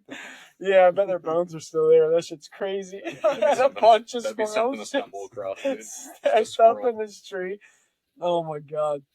But speaking of things that the boys aren't ready for, like paintball and shit, the other day, remember probably 2 weeks ago, he started fucking with me, acting like he was trying to pop me, like whip me with a towel. I told him, son, I promise you're not ready for that. You don't want to It's not start what this you- game. Yeah, I'm like, you're not ready for this yet. This is not what you want with me. And he was fucking with me, and I was laying in the bed, and he kept whipping me with it, and I grabbed it from him. I went, wow. Bro, and I licked one perfectly across his arm, and he instantly started crying. I'm like, oh shit. Dude. I'm like, come here, man, come here. That's a And I'm like, dangerous buddy, game, I was dude. like, buddy, I'm sorry that this happened, but I'm also glad it happened. I tried to tell you, you don't want to play this game with me. You're not gonna be good at this yet. It's freaking hilarious. We got years before we can play Pop Wars. We got a long time before you're ready for that. There's something about a twirled up wet towel. Holy shit. That's what I keep trying to tell him. Like, son, I've made people Dude, bleed with I was gonna this. say, You I've don't seen- want this. I've seen people bleed, like have almost like a rug burn. I've made people bleed on Yeah, their legs and shit. just At from a launch, I'll pop towel. people's legs over. Yeah, you do not. I'm like, dude, you're 6 years old. This is not what you want, brother. It's not time yet. Wait till you're about 12 or 13. I was gonna say, I feel like You your bring your kids, towel out. just because, I mean, like you guys treat them like they're adults, but I always think that your kids are older than what they are. No, we're 6 and we're 5. Yeah, and Ruckus, kids. I'm like, why is he like crying right Yeah, now? why is he crying? Like, oh, it's 10 p.m. Like, I was blessed with he's kids, probably so tired. They Like, picked stuff up really fast. That's the biggest compliment that you can get as a parent is that, hey, it's more like older than I thought. Or Both of them more were mature than I- walking like Well, not even the physical stuff, just right, but both of them were walking at like 10 months, like walking around, and they started talking like talking dad, mom, all that shit around like 10, 11 months. They were so quick with everything, and they Like, still I'm- are. They pick stuff. Were they injected at an early age? Did they get the vaccine? Did they get? Did you They got guys- vaccinated for like polio and shit, like all the like the normal- regular shit. Yeah, all the shit that I got. I was wondering that. Yeah, but no, I didn't get them anything. Any of that. no, I was, I've seen more people not going for the full run of the mill vaccines. I know parents that didn't give their kids any vaccines. I think it's either way. Well, not right away, not right out of the room when they like. Yeah, no. It's their It's life. later. Yeah, no, it's later. But again, I was 22 when Ruckus was born. My youngest was born the week before COVID dropped. Before everything started, like we had maybe heard about it. He was born on March, St. Patrick's Day, 2020. 2020. St. Patrick's Day, 2020. And then it was the next week, everything really kind of blew up and that's all anybody was talking about, and it got crazy. So like before that, nobody was ever talking about vaccines and like not doing it. You know what I mean? So it was like we did everything for River. I'm sure that we probably looked into shit more with Ruckus and didn't do as much stuff. Both. I'm convinced, like, if your kids were ever stranded, they would be able to survive. And I think that's so 100%. cool. 100%. If they were together, they'd be great. Yeah, If because they were Ruckus, apart, they'd That's what I'm saying. Ruckus- River would be. Ruckus will go up to any stranger, befriend them, and be like, "Yo, you got muffins?" Yeah, it's dangerous, too. Like, I need food, man. Halloween. I'll admit Halloween, I let someone take my youngest with them, a trusted adult married couple take my child with them down across the neighborhood to another family friend's house. And it was forever, and we hadn't heard from them. It was maybe an hour, so I drove over there on the golf cart. When I pull up, and it's Halloween, so it's not that big of a deal, but I was pissed. When I pulled up, Ruckus is talking to just some man in his front yard. The house is across the street over there. Everybody's in the backyard. I don't even see the people that I left him with, and he's just across the street talking to Just some chatting man. it up, man. I'm like, brother, hey, man. Yo, no, dude. I'm like, I just took him and didn't even tell him I took him. I was like, I want to see how long it takes for them to text us. Like, And see where's if they Ruckus? notice that my kid is gone. That they have. What the That's- hell? That's No, fun. he's the one you want I on a won't stranded island, dude. Yeah, he is. Yeah. He'd I go won't catch leave it. lizards. He's one of my 3 objects I'm taking. Yeah. He'd carve you a nice arrowhead for River would some just sit there and fish. cry and wish that he had a switch. He'd be like, where's the switch? Dude, where is you thinking about here? Where do I get YouTube? That would motivate him to stay alive and figure it out. Yeah, for real. Yeah. Get back to YouTube. You would gotta have figure something. out some way to build Jesus. Wi-Fi out there. No, but having them is really. People talk about like, and a lot of people have told me that it's not what nature versus nurture is not what I'm talking about, and that's fine, whatever. But people are just who they are from the day they're born. Yeah. I fully believe that now. My kids are completely. You talking about it earlier. They're completely different. So different. Yeah. They've been like that since the day they were born. Just completely different than each other. Yeah, you can say Raised that. by the same exact people the same way. Us 4 are a good example of that Yeah, too. We have our there's- similarities, but then we definitely have our differences. Completely different. It's crazy. It really is crazy. That's the best thing you can do. You can't, just like a coach, you can't coach everyone to be the same player. Right. You got to train them very differently. It's very- You have to- yeah. You can have the same standards and the same. Like, I don't Foundation. try to reason with Ruckus, the younger one, as much as I do with River. Because he's not going to, he has to sit by himself and fucking calm down before he'll get it together. River, you can get him out of like a real spiral, like where he's spazzing, you can get him out of it. You can really talk him It's cool. into Do you think that's an age? realize Do you think that's an age thing No. right now? Or you think it's just, No, River's been like that since he was 3. You're Since never he could really you're talk never to gonna be you, able to could- reason with? I don't think so. I don't think so. I'm gonna try my hardest, but hence the name. I really think all that I try to tell him is, brother, listen. I show him, and a lot of parents might disagree with this. I show him videos sometimes of people when they're not too crazy or like they're edited, where the cussing is edited on Facebook, of people talking themselves into getting arrested. It's a simple traffic stop or whatever, and they just talk. I'm like, brother, this is what you do all day. You talk yourself into timeout, and you talk. I'm like, I just am trying to train you to when the cops pull you over. You don't talk yourself into getting arrested, bro. That's all that I want to know, is that you're not gonna talk yourself into that shit. Because I watch people on Facebook. Son, you know how fast you're going? Yep, Hey. 62. You know it's a 45? Yeah, I did it on purpose. Dude, I don't care. Honest guy. Dude. I watch people talk themselves into getting arrested constantly. That's a And it's good, crazy. I'm taking that as a good sign of early like responsibility. Like he's taking responsibility for his actions. He's unashamed of it. And yeah, you need to be clever about it. Don't get me wrong. You need to be clever about it. You're playing a game of I life. get a lot of parents might disagree with this. I tell them all the time, I'm like, listen, chaos isn't the problem. Because he loves chaos. Chaos isn't the problem. I said, you see me be chaotic a lot. I'm chaotic a lot. But there's a time and place for everything. Yeah. And you have to know when to turn it off. You can't just constantly, or like in situations where it's inappropriate, be spazzing out there. You gotta get it together. You gotta figure it out. That's phenomenal, dude. Yeah. That's so great. It's fun. It's something. You know, it's really fun to see guys my age. Like we just got married. We'll be working the kid horse soon. I mean, I think Fun. we'll be trying to do that, start a family. I think you guys are in the same boat. It'll be fun. It'll happen eventually.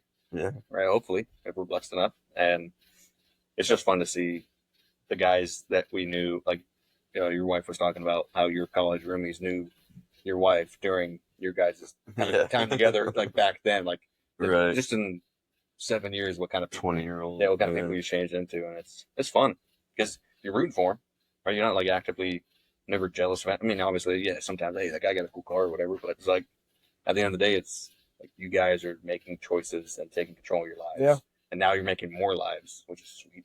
And then you just, that's why I started this whole thing. I feel like I'm surrounded by a good core group of guys that I can continue to talk to, share your story, share your perspectives. And then maybe get some people I don't know and Yeah. get some new perspective. Like, that's the whole point. So I got a long list. I'm glad I get to strike you guys off with it. So, Oh, yeah. it's a different world over here in Milton, man. That's right.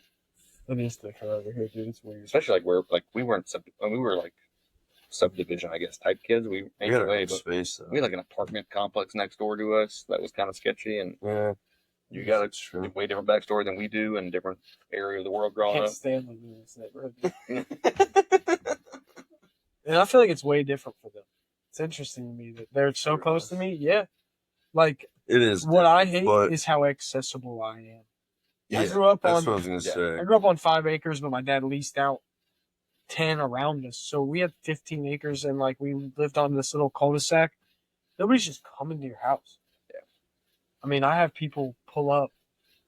I'm hungover taking a nap, and I have people at 2 o'clock. Exactly. But I have people pull up at 2 o'clock in the afternoon, and I'm just chilling in my underwear on the couch watching a movie, and I hear fucking music outside, and I look out the window, and there's just somebody in my yard, and I'm like, Jesus Christ, bro. Me. Right now, it's not. No, the people I'm talking about, it wasn't you, but the other. I don't stop unless you're outside. It's 2 o'clock, dude, and I'm just hungover after the Zach Top concert. Just not in the mood to talk. I was so out of it. These subdivisions that I unfortunately am hired to design sometimes.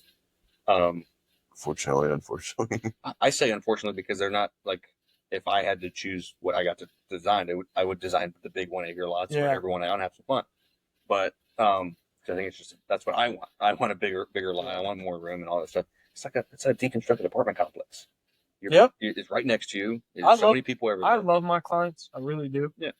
Sometimes I do want to sit on my front porch and smoke a cigar. And anytime I do that, and not even think about it. two or three people, I'm going to have to talk to them. They're going to drive by in their golf cart. They're going to drive by. We're just looking around. You guys are doing this all we don't day, come man. over to this part of the neighborhood. We were looking around. And it isn't even waving, bro. They'll stop and we talk. And it's cool. I'm just not that type of person. Some people are like that. Yeah. I don't want. It's good for the human interaction side of it, but also there is a time and place and something to be said about like, He'll tell you more times than not. They'll text me and be like, "Yo, you want to come over?" I'm like, "No." Fucking hell. You guys want to play cards tonight? No, dude, I don't. I'm being a lazy bitch today. I don't want to do that. No, I think it is different though, because like you're running the kids during the school year, so like you're at the shop, you come here, you're there here, so like you're here in the neighborhood. I think a lot more than we are. Yes, I'm around here a lot because we work. Most people. You know, I mean, I'm in and out throughout the week too, or throughout the day, but we're so busy. We're so like jetting out on weekends most of the time to where we're not here. And then I think also backing up to nothing, like we can just sit out here and nobody sees and like, you. yeah, my neighbor's 15 yards to my left, barely. and another, whatever, 30 that way. But nobody sees us. Nobody's walking through the back gate to come. So I was about to say, us. somebody could pull up in your yard on a golf cart and you can ignore it. Right. And but Right. I don't have a back porch. I don't have a much. That's true too. Who was your realtor? I have. And so Michael. No, and that's not it's a choice that I made. Again, hindsight. It's always 2020. I if I could redo it, I would pick a better lot. I know the builders, different the lot. builders that I deal with and the developers, they don't want back-to-back lots because they're less desirable, so they can't sell them for more, right? So when I get to design, at least I get to design in the mind of, okay, if I was living in these lots, like Austin said, like I want as much backing up to either a pond or something. I mean, this is perfect. Yeah, anything on the outskirts is Our goal is to buy that house that's what, 2 houses? 2 houses down here. Yeah, 2 houses over. That's the goal. Sweet. Till you We sell or rent that one out. We could walk in the trench there. Because these lots are perfect, and because it'll never change back there. Yeah, that's the one benefit I know I have when going to buy the next property is how much due diligence I do for other people. Yeah, is that I'm just going to be able to see. But it's harder because now my filters are set so hyper focused on it. Yeah, so I am trying to find a needle down so small right now. Yeah, and that needle is like very expensive right now. That's we had to get out of where we were, so it was like 7%. I was like, I want a $0 lot. I want a free lot. I want everything to be as simple as possible. We were trying to move in. We had to get out of where we were. Yeah. I used to always tell my dad I wanted a 2-story house, and he said 2-story houses are for people that can't buy land. I'm like, God damn, dude. I'm like 8 years old. I'm like, damn, he's right. They can afford to get land to spread their shit out, so they gotta go up. Yeah, Rachel's all about 2 stories. That's facts. Because every house she's had has been 2 stories. Yeah. They had a nice house in Delaware on like 3 acres. My dad said that's for people who can't afford to buy land. I I'm like, personally yeah, you're not believe- wrong. And we have 2 stories in here, but I personally believe there's no reason to have a 2-story in Florida. It gets way too hot Land. for all that nonsense. It's just land. But I like the idea of a bigger, like we had a big Hot air kind of, rises, man. If my bedroom's on the 2nd floor, even whatever AC Be perfect split for you me. got, but It'd be about 74 in there. I'd be sleeping nice. there's something to be said about Be a second hot, a brother. second floor balcony though. Those are nice. Those are nice to have. Oh, yeah. But I think, I would say a wraparound porch on a single story is sick. 100%, but imagine that on 2 stories. Yeah. It's always better when it's up. It's always better when it's up. It's like 2 houses in one. Yeah, it's so much better when it's up. And it gets substantially more expensive too. But Well, if she wants, that's just money. if she wants a 2-story house, I can sell you the one on the corner. Fun coupons, right, Jim? If you want a 2-story house, I can sell you the one on the corner. It's $339. It's one of my more frustrating, like when Joe Rogan says that money is just fun coupons. I'm like, brother, that's the most disconnected shit I've ever heard in my life. Dude, it ain't fun coupons for me.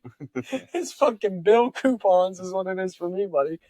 Every time I hear him say that, I'm like, God dang, dude, he is a super millionaire. And that's why I like Camp and Jimmy, like we're such good friends because like they check me.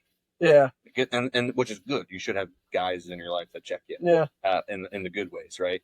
And I check them, but the pursuit of perspective is real with me because I'm always overthinking, and if it's just always my perspective, I get in these crazy logic loops and stuff. Yeah. But to be able to like hear from people, But there was times when I would listen to Joe and be like, he's right, dude, because I was making way more money, and I'm like, money is fun coupons, dude. We're out here at the lake, fuck it.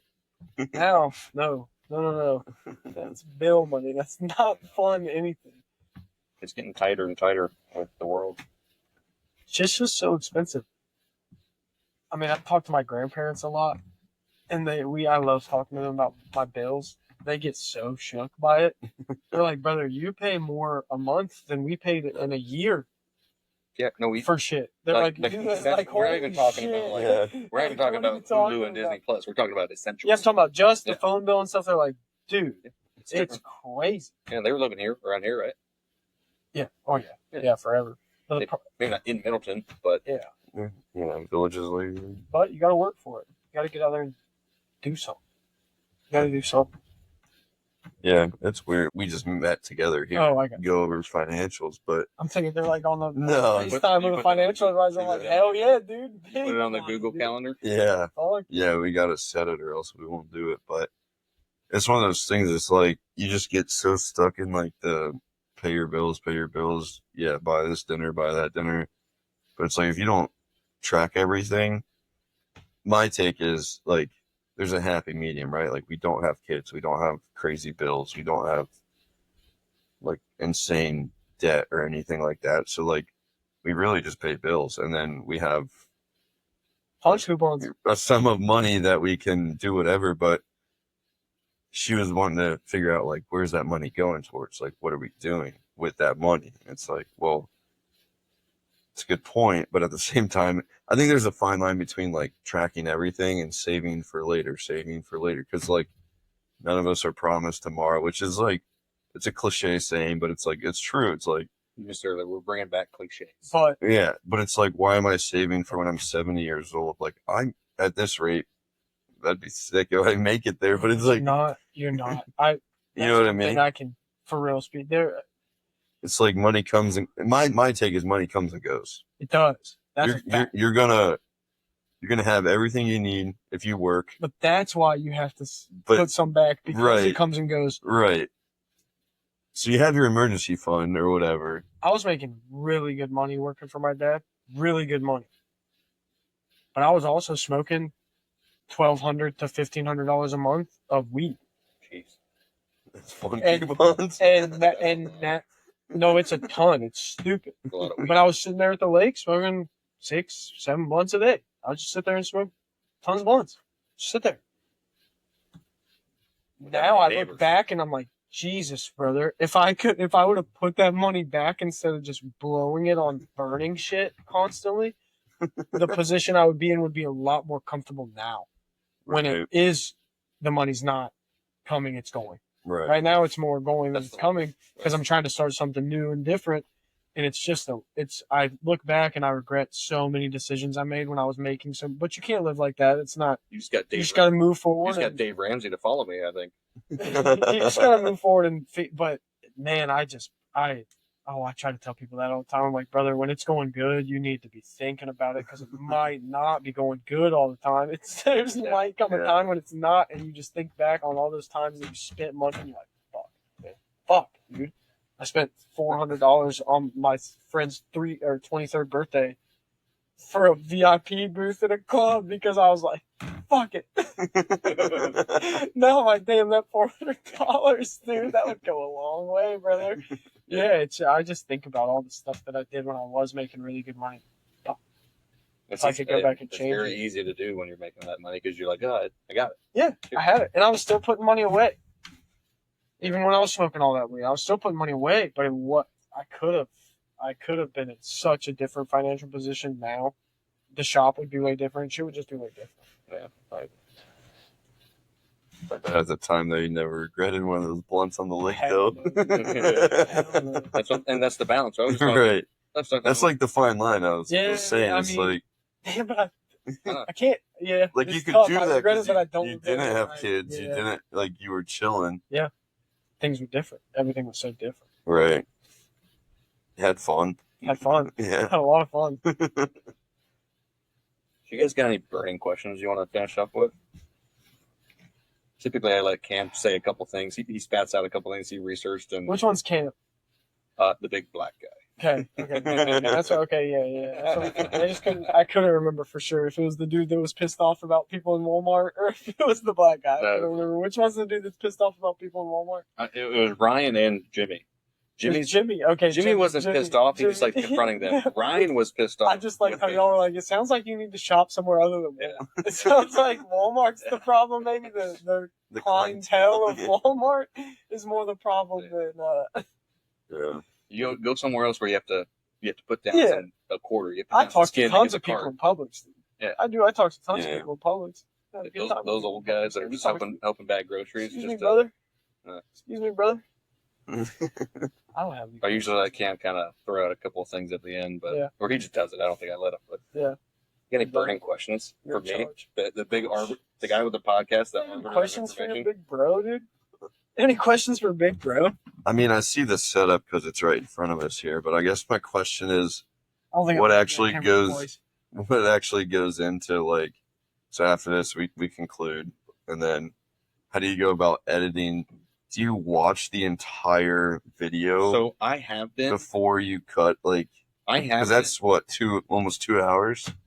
So I have been watching the entire ones, which does take some time because the last thing I want to do after a long day at work is listen to me. My stupid takes. I can't imagine. But crazy. So the system I use is pretty good. I've been changing it up every time almost. Like I do something different every time, so I watch it to make sure it looks good. I'm trying to still figure it out.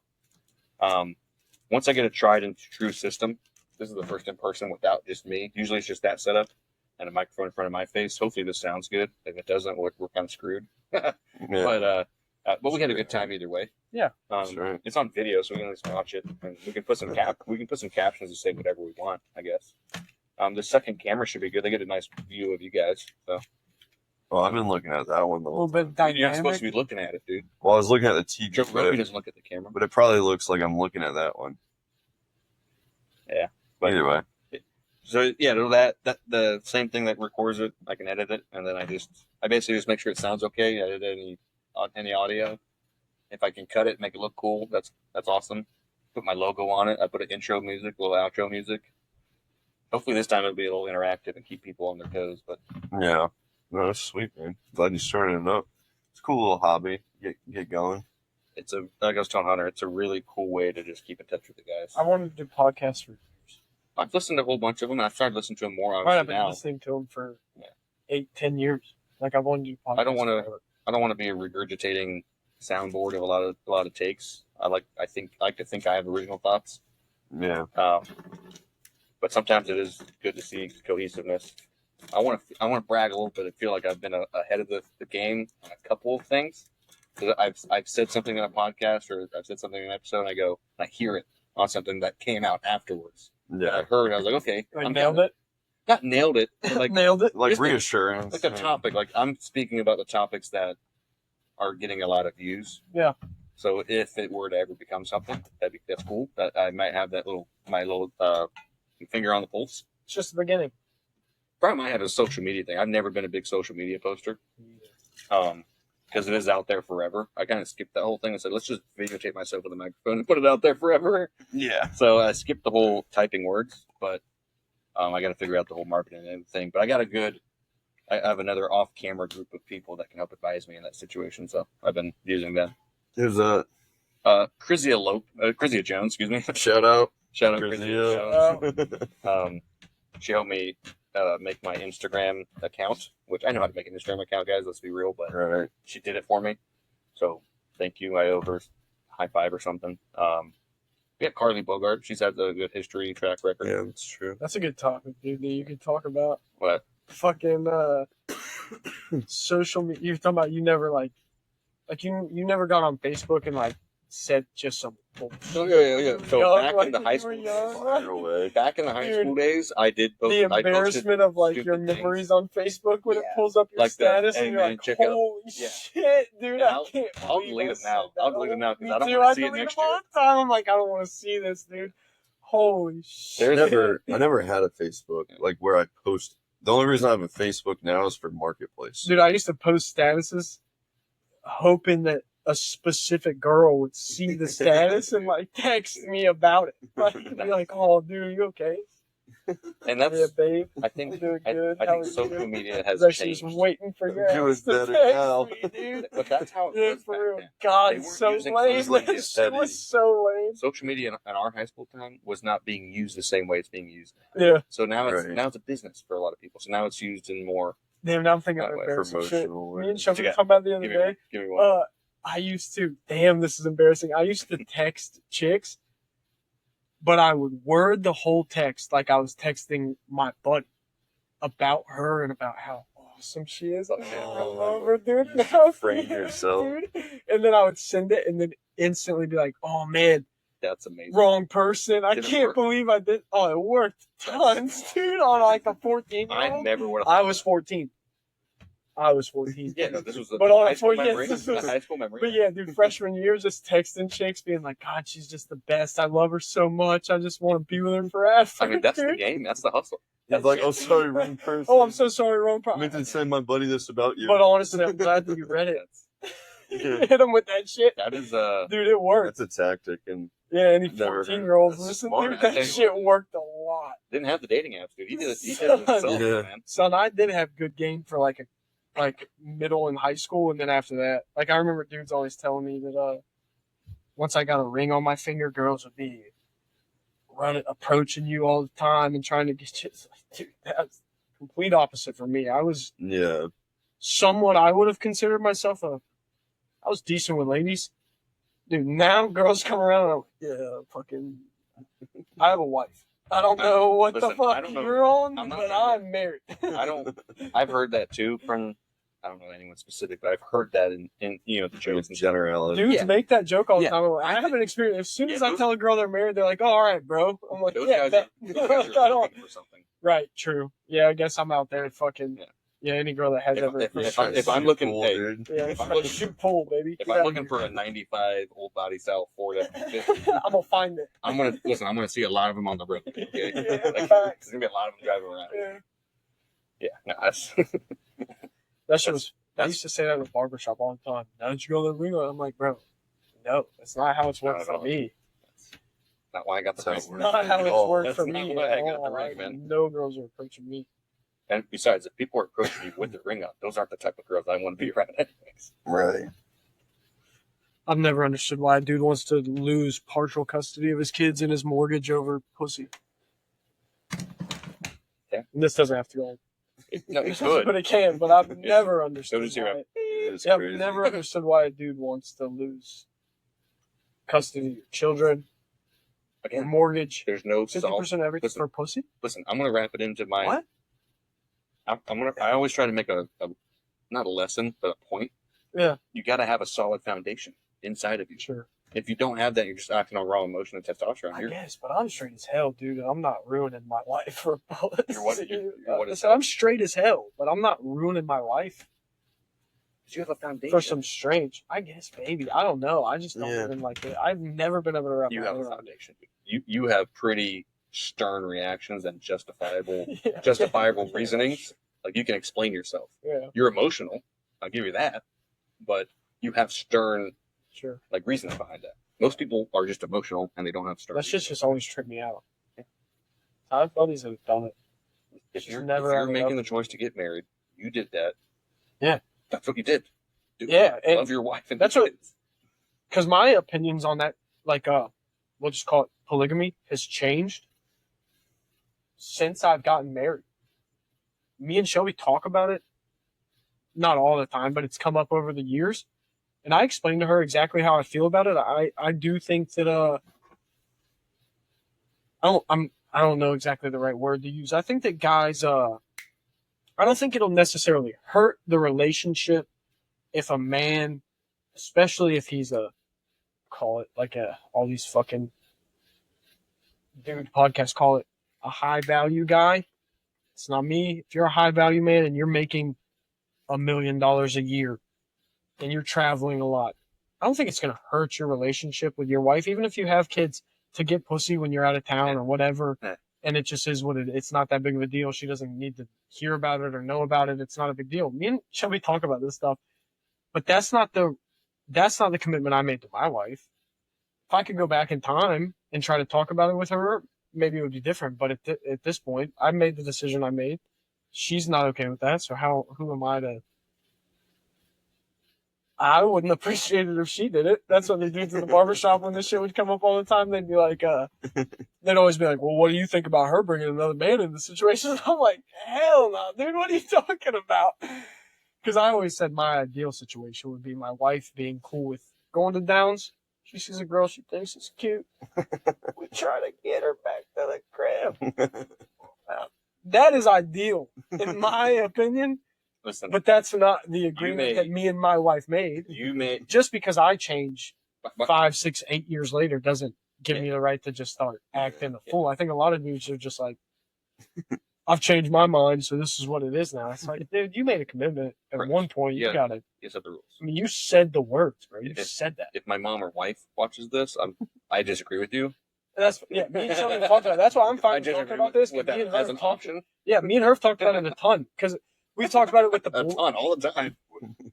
Not a ton, but it comes up a lot because of the boys. I don't want to just talk about my kids this whole entire time, but it comes up a lot because of the boys on how we will raise them to think about their relationship and women. Yeah. Because we have 2 boys. That's important. I believe that they should try to figure out the conclusion. They should try to figure out what they really want in life before they settle down and get married. I got married really young, did things super different than most people do nowadays. But I don't know. I think for a dude, go make your money, bro. Go get your money up. Yeah. Like, go get your money up and then get married and shit. Because you'll understand stuff so much differently than when you're 18 and you're like, I just want to prove my dad wrong that I'll be a good dad. Fuck him. Watch me have kids, dude. You know what I mean? I just think that when you're young, you make a lot of emotional, immature decisions. I think there's something to be said about our job to be fruitful and multiply. I think there's something to be said about that. I do think it's, out of all the things to say, what's the point of life is to produce more life.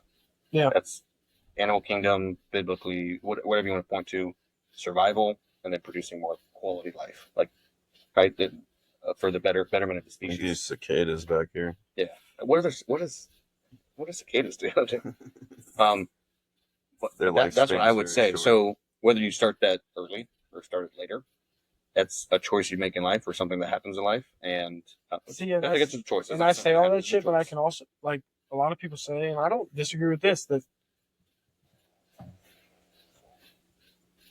if you look back in time, traditionally the way things kind of worked, not all exclusively every single situation, but a lot of times people were having kids.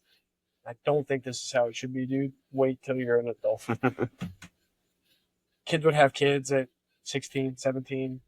Their parents would be pretty much raise the kids because they had kids when they were 15, 16, 17. When they were living. So they would raise the kids because they're only 30 now. So they raise the kids and you go work. Yeah. And obviously back in the day, wife would stay home, whatever. But yeah, I think that's not, like, having kids super young isn't necessarily, I think, the end of the world. I've seen a lot of my friends have kids really young. 21, you had Shelby was 19. Yeah, Shelby was 9. My parents had me at 24. Right. So, yeah, not that much different. Yeah, I think it can be good, but I also think if I was a dude and was going to redo it, I was going to go back to 18. Honestly, I'd have this barbershop shit rolling. I'd be single right now, and I would be, Shelby, I love you. That's why I told her I don't want her to watch it. I want to speak freely. I love you, but I would do it differently. Things would happen differently. Because I think as a dude, you can have a kid at 34, 35, 40, and it's not the end of the world. I think it's... Where for a chick that, I mean... Childbearing. It's hard to even have kids after 35. It's hard to I think it's have a kid perfectly after normal to look back and go, what could I have done differently? Yeah, you're looking back and trying to get better. So this podcast has all been about hindsight. Dude. Obviously, that's what this whole obviously you can't hindsight 2020 cliche, bringing it back. Yeah. I think for a while there, I cared more about my bio on Twitter than actually posting anything or retweeting anything. I put like hindsight millionaire or something on it. I thought that was the only reason I even say that is because I got, like, if you'd have asked me when I was still working for my dad, making really good money, I would have talked about this way differently. Oh, yeah. Having kids young is the best. It's the only way to do it, dude, to have kids young. But once you realize how, when money gets tight, dude, that the kids make everything so, because that's the only thing that matters. So you got to figure that out first. Everything else comes so secondary that it just makes things hard. Where, like, you could move a lot differently in your business if you didn't have the burden. Again, if you guys watch this in like 15 years, River Ruckus, I love you guys, but yeah, it's a give and take. You're giving up some stuff to take care of the kids. That's why I like talking to Jimmy. I mean, he's made a couple of choices. You're obviously making choices as you go, learning as you go. It's fun. I'm scared to death, but excited at the same time to move to that chapter. So.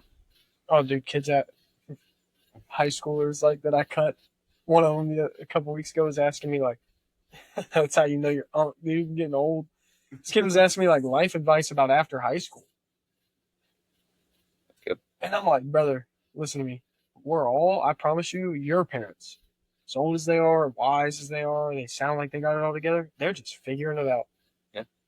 Nobody really knows shit. Everybody's just... Yeah. You look at your parents when you're a kid and you're like, they know everything. They understand it. They're just figuring it out. It's their first time here, too. There was a kid that came up at like a career fair at school. Yeah. We're looking for like hiring candidates. I got a story about that, too. He was like, and it was great. He was actually a good candidate because he asked me a question. Usually they're just looking to get, oh, what did your company do? Right. But he was like, what was something you learned out of college? And I was like, that's a great question. I wasn't prepared to answer that. Yeah. So right off the bat, the first thing I said was, the people or the systems that you think are supposed to be taken care of or know, like all knowing or know things, they might not. Like they don't always. They don't always. So I wasn't trying to be like, hey, question everything and don't trust anything. I was just like, you have to make sure that your shit's handled, so that way you can add or make up for or take advantage of a situation, or just like make sure you don't get burned by assuming someone knows it's like we're talking what about. they're doing. Because what does everyone complain about at work? Is this person doesn't do their job, this person doesn't know this person doesn't know that. Right? This is normal complaining day-to-day stuff.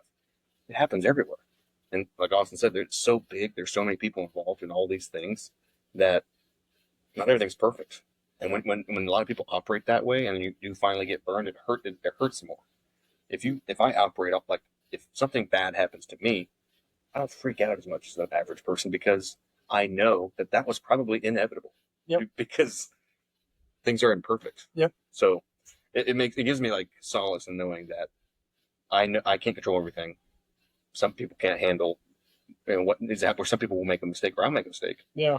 It's like, it's what it is. It is what, bring back the cliches. It is what it is. But it's kind of like what we were talking about with left versus right politics shit.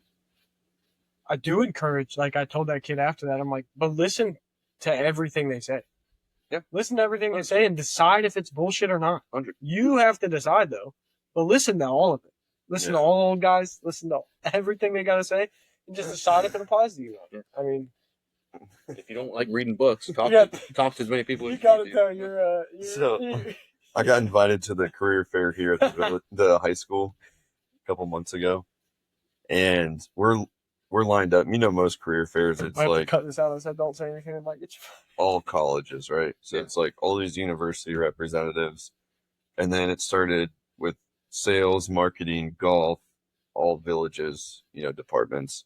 So we're the first ones next to all this row of colleges, and these kids come up to me and they're asking like, oh, like, what do you major in college to, be a real estate agent for the villages, this and that, like what school should I go to? And they're like, do you have to go to college? And I just said, well, no, you actually don't. There's You go to just college, bro. I'll go to there's college just at a state license you could take. You have to pass that, and then once you have your real estate license, you can sell real estate in the state of Florida. I think And the that shouldn't be. The lady that was running, like, overseeing us village departments at, like, representing at the career fair after they left, she came up and was like, Boston, you can't be telling these kids that they don't have to go to college. That's not what. Juniors in high school. And I was like, don't go to college, dude. Whatever. I was like, well, because thinking back, You go to college? no, thinking back, me personally, if I wasn't somewhat decent at baseball, and I was very fortunate to get scholarship, we all were, whatever, I probably would not have gone to college, and I would have done a trade of some You sort. go to trade school. AI is going to sell houses in Right. 30 years anyway. And Like, you should go to like trade looking back, like, school. Being honest. I feel like just some of my colleagues, like, starting right away, just start working. Think about the 5 years we spent in college. 4? 4 and out, baby. 5. Think about 5 years worth of income or job experience or whatever. Talk about, like, being in a different financial situation, like looking at colleagues that graduated high school, got their real estate license or whatever, trade school, like Ryan, whatever. Even if you got into plumbing, dude, think about you're 5 years ahead of everyone else right now that went to college. Yeah. And those So it's people, like, most of those people but there's are no, are either grinding like you or they have kids young I because had they bought can and support a flipped. family. I had bought and flipped 2. I had flipped 2, bought 3 houses by the time Chelsea was done with right. college. I had Right. flipped 2 houses and bought a That's third what one. I'm saying. By the time Like, she was... So the whole, like, crazy. I'm saying, and I'm very saying glad like because your neighbor. some of my best friends are, like, I met in college, and I would never trade any of that baseball times we had. That's That is awesome. Yeah, so many experiences.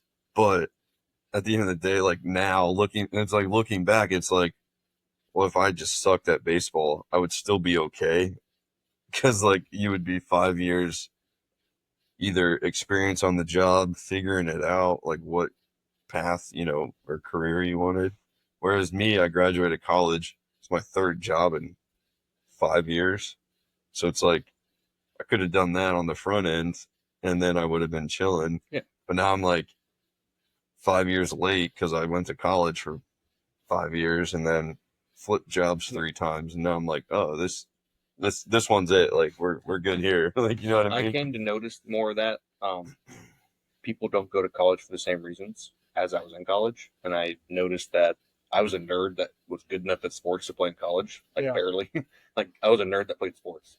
And Team GPA up. big GPA booster out of me. Graduated with a 2.6. Hey, whatever works.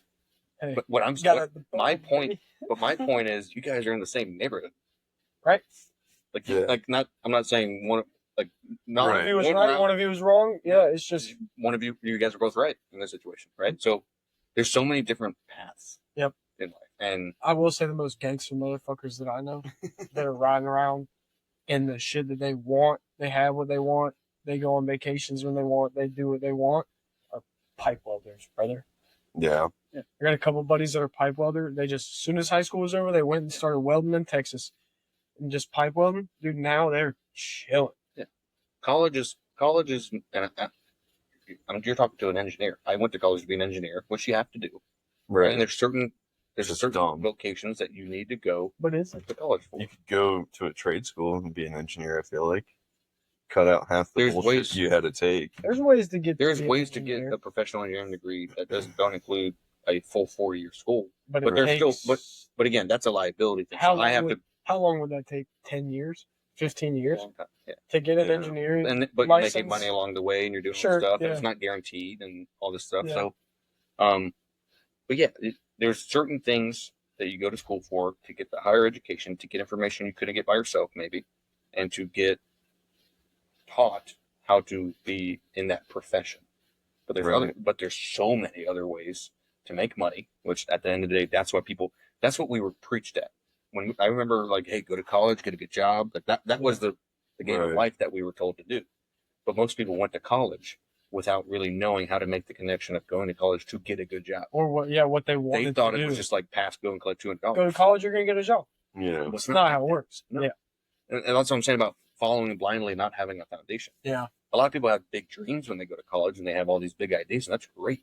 And a lot of people achieve them.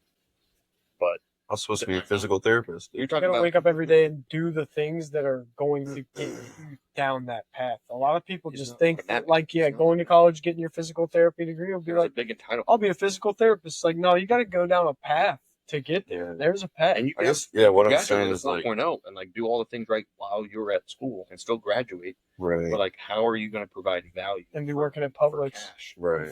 And that's fine, but yeah, just end up working at a That's- job. And That's what I'm saying is, like, the first 2 years of college is just bullshit. Like, you knew you were going to be an engineer. Like, why not, when you go to college, your first class is Engineering Engineering 101? 101. It was? Yeah. Oh. I was I saying, went to a good school.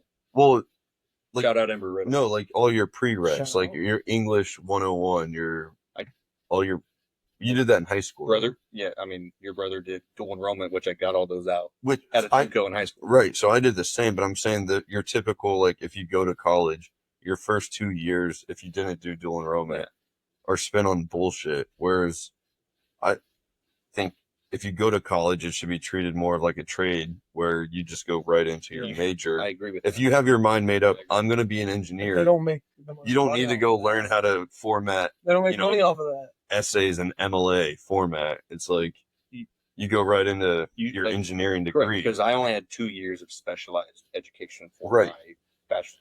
Right, I should have had 3 or 4. right. I agree with that. The kids I always encourage to go to college are kids that, because I cut a lot of kids that, like, their parents from around here, like, got some bread. I always tell them, I'm like, You'll have fun, dude. yeah, I'm like, go. Like, why would you not go? Just go to college. The kids, even if their parents have bread, but they tell me, I don't know what I want to do. Yeah. Like, I don't know. I'm like, go pick a trade, brother. You got to pick a trade. You better start working. If you don't know what to do, you better start working. In the whole world, Yeah. Because going to college is not going to help you figure out what to do. You're not going to. It's, if anything else, it's not a cheap way it's to going do to it. distract Right. you. Yeah. even Yeah, more. it might. But again, if your parents are going to pay for it, brother, you better go. You should go. But if No, if it'll you're just going to pay distract for it you more, yourself, dude. yeah, you're not going to figure out what the hell. So you're talking about retroactive financial decisions. Imagine saying we save, and a lot of the accounts trap you. They say, okay, we'll put in the Florida education savings account or whatever those are, Yeah. and you can only use it for education purposes. That traps your money, so you have to use it for that. But imagine if you just did it just like a cash fund portfolio stock, and I saved Yeah. for my kid to go to college, and they chose not to. Now you hand over all that money for them to use or keep investing, and then start their life, a down payment on a house or whatever it is that they or invest in my business. You know, like, I didn't have a ton, but when I graduated high school, I had $20K. I won. And all that was from, the only thing that was from every birthday, every Christmas, every single holiday. When I started working for them, every paycheck, everything. 50% of it went into my savings account. Everything. Yes. Everything. Even if I got cash, like on my birthday, if you get $100 bill, $50 is going in that bank account, brother. And I couldn't touch it until I graduated. I graduated with $20K. It helped a ton. Okay. It was a down payment on the house. Yeah, That's what it big. was. It's huge. It's big. But yeah, the college thing, we'll have that conversation when we have kids in 18 years to figure it out. So you have 2 engineers in our household that went to college, and we knew what we were going to college for. So it's a little bit differently. But again, Right. if little Cody Jr. grows up and wants to go be a welder, then by all means, go be a welder. I would encourage that, probably. Well, I was about to say, but that kind of Wanna goes back to like, climb power poles, go climb power poles. Man. like, I think a lot of people don't recognize that kids are just different. People are born way different, Yeah. and they'll push their kid to do something that's not They're going to get, right. our kids will get shown the options in life that are Yeah. paths to success. We're not going to show them and be like, hey, do whatever you want, man. Like it's not Right. that. It's going to be, hey, these are what we think are good. You got to do something. If you got something that's a good Figure out what option, you like. if you got something that's a good option, well, then you better do your research and let me know why it's a good option, and then we'll support you. I shouldn't even say that. What you like. What I tell one of my buddies right now is going through wanting to quit his job. He keeps saying he wants to start his own shit. All that I ever tell him, like, listen, man, if you're gonna do it, you better care about it. You don't have to like it, really.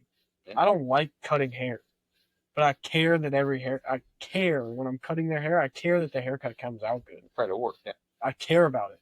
If you don't care about it, dude, it'd be so easy to just like, fuck it, you know? I don't know. I just think about that a lot. You have to care about what you're doing at least. If you don't care about it, I feel like it'd be hard. For me, at least. I'm not the type of person that can just go to work and do a job for somebody and be like, I don't care about this, like it's whatever. That's the biggest thing I've never been able I'm to do seeing that. and I've been hearing, at least in my world, of the new age, the new people coming out of college recently, like the COVID graduates, you could say, that everything was work from home, everything was kind of laid back a little bit more because of the COVID. They don't really care about being an engineer. They're coming and making in, sure they're the shit's right. they want the paycheck. They think that passcode like $200 Just a kind job. of thing. Yeah. It's like, bro, if you want to do that, go work at Publix. Go be a cashier somewhere. Like, that's the job that you can Let's not go care get about. You care about that, too, I did it. You don't really have to. A cashier today's a lot. You don't really care too much. Yeah. You don't have to care too much. You just ring that shit up. But Get the hell out of here, dude. but then we get in that problem of now they're not making living wages and all this stuff. So That's choices you make. they're self-choice, man. I can say I'm not living on a living wage, but that's a choice that I made. I fucking jumped into that and decided to do that. Nobody told me I had to. I just think I think it's been nudged to where a lot of people think you might be able to not make as much choices and just kind of go with what is I'm being nudged in that situation, or make a choice, but then that it should just be okay. Like, my choice will always be right, and that's not always true. You will make that choice. I make bad choices. Tons of them. You have to deal with those consequences, and that's that's the risk assessment. I don't make any choice I want to. I'd be living recklessly, and I'd have a lot of bad things happen. I might have had a lot of really good things happen though too. I might have missed an opportunity. For my son, chaos isn't a bad thing. You just got to control it. You got to control that a Selective little. chaos. Yeah. 100%. My life is chaotic. Just control it. Why does that word have an H in it? Chaos. Chaotic. I think that might do it for us, fellas. Yeah. Yeah, we got somewhere to be. Yeah, that was a long part. We got somewhere to be. Long pod. You got a big day tomorrow. Yeah. Early morning. I got shit to do. I'm doing shit tomorrow. I mean, I'm not really He's doing gonna be shit. He's gonna be like this all night, looking at the scene, going, "What the fuck did I just?" I am Jesus Christ, dude. What kind of Cody, can you send that to me real quick? Damn it. Nah, I don't care. I don't think I was too bad. We'll ride over there. Appreciate you guys staying up, having some fun. Yeah, Shit, man. I'm gonna be Thank up for you. hours. All right. Good night, everybody.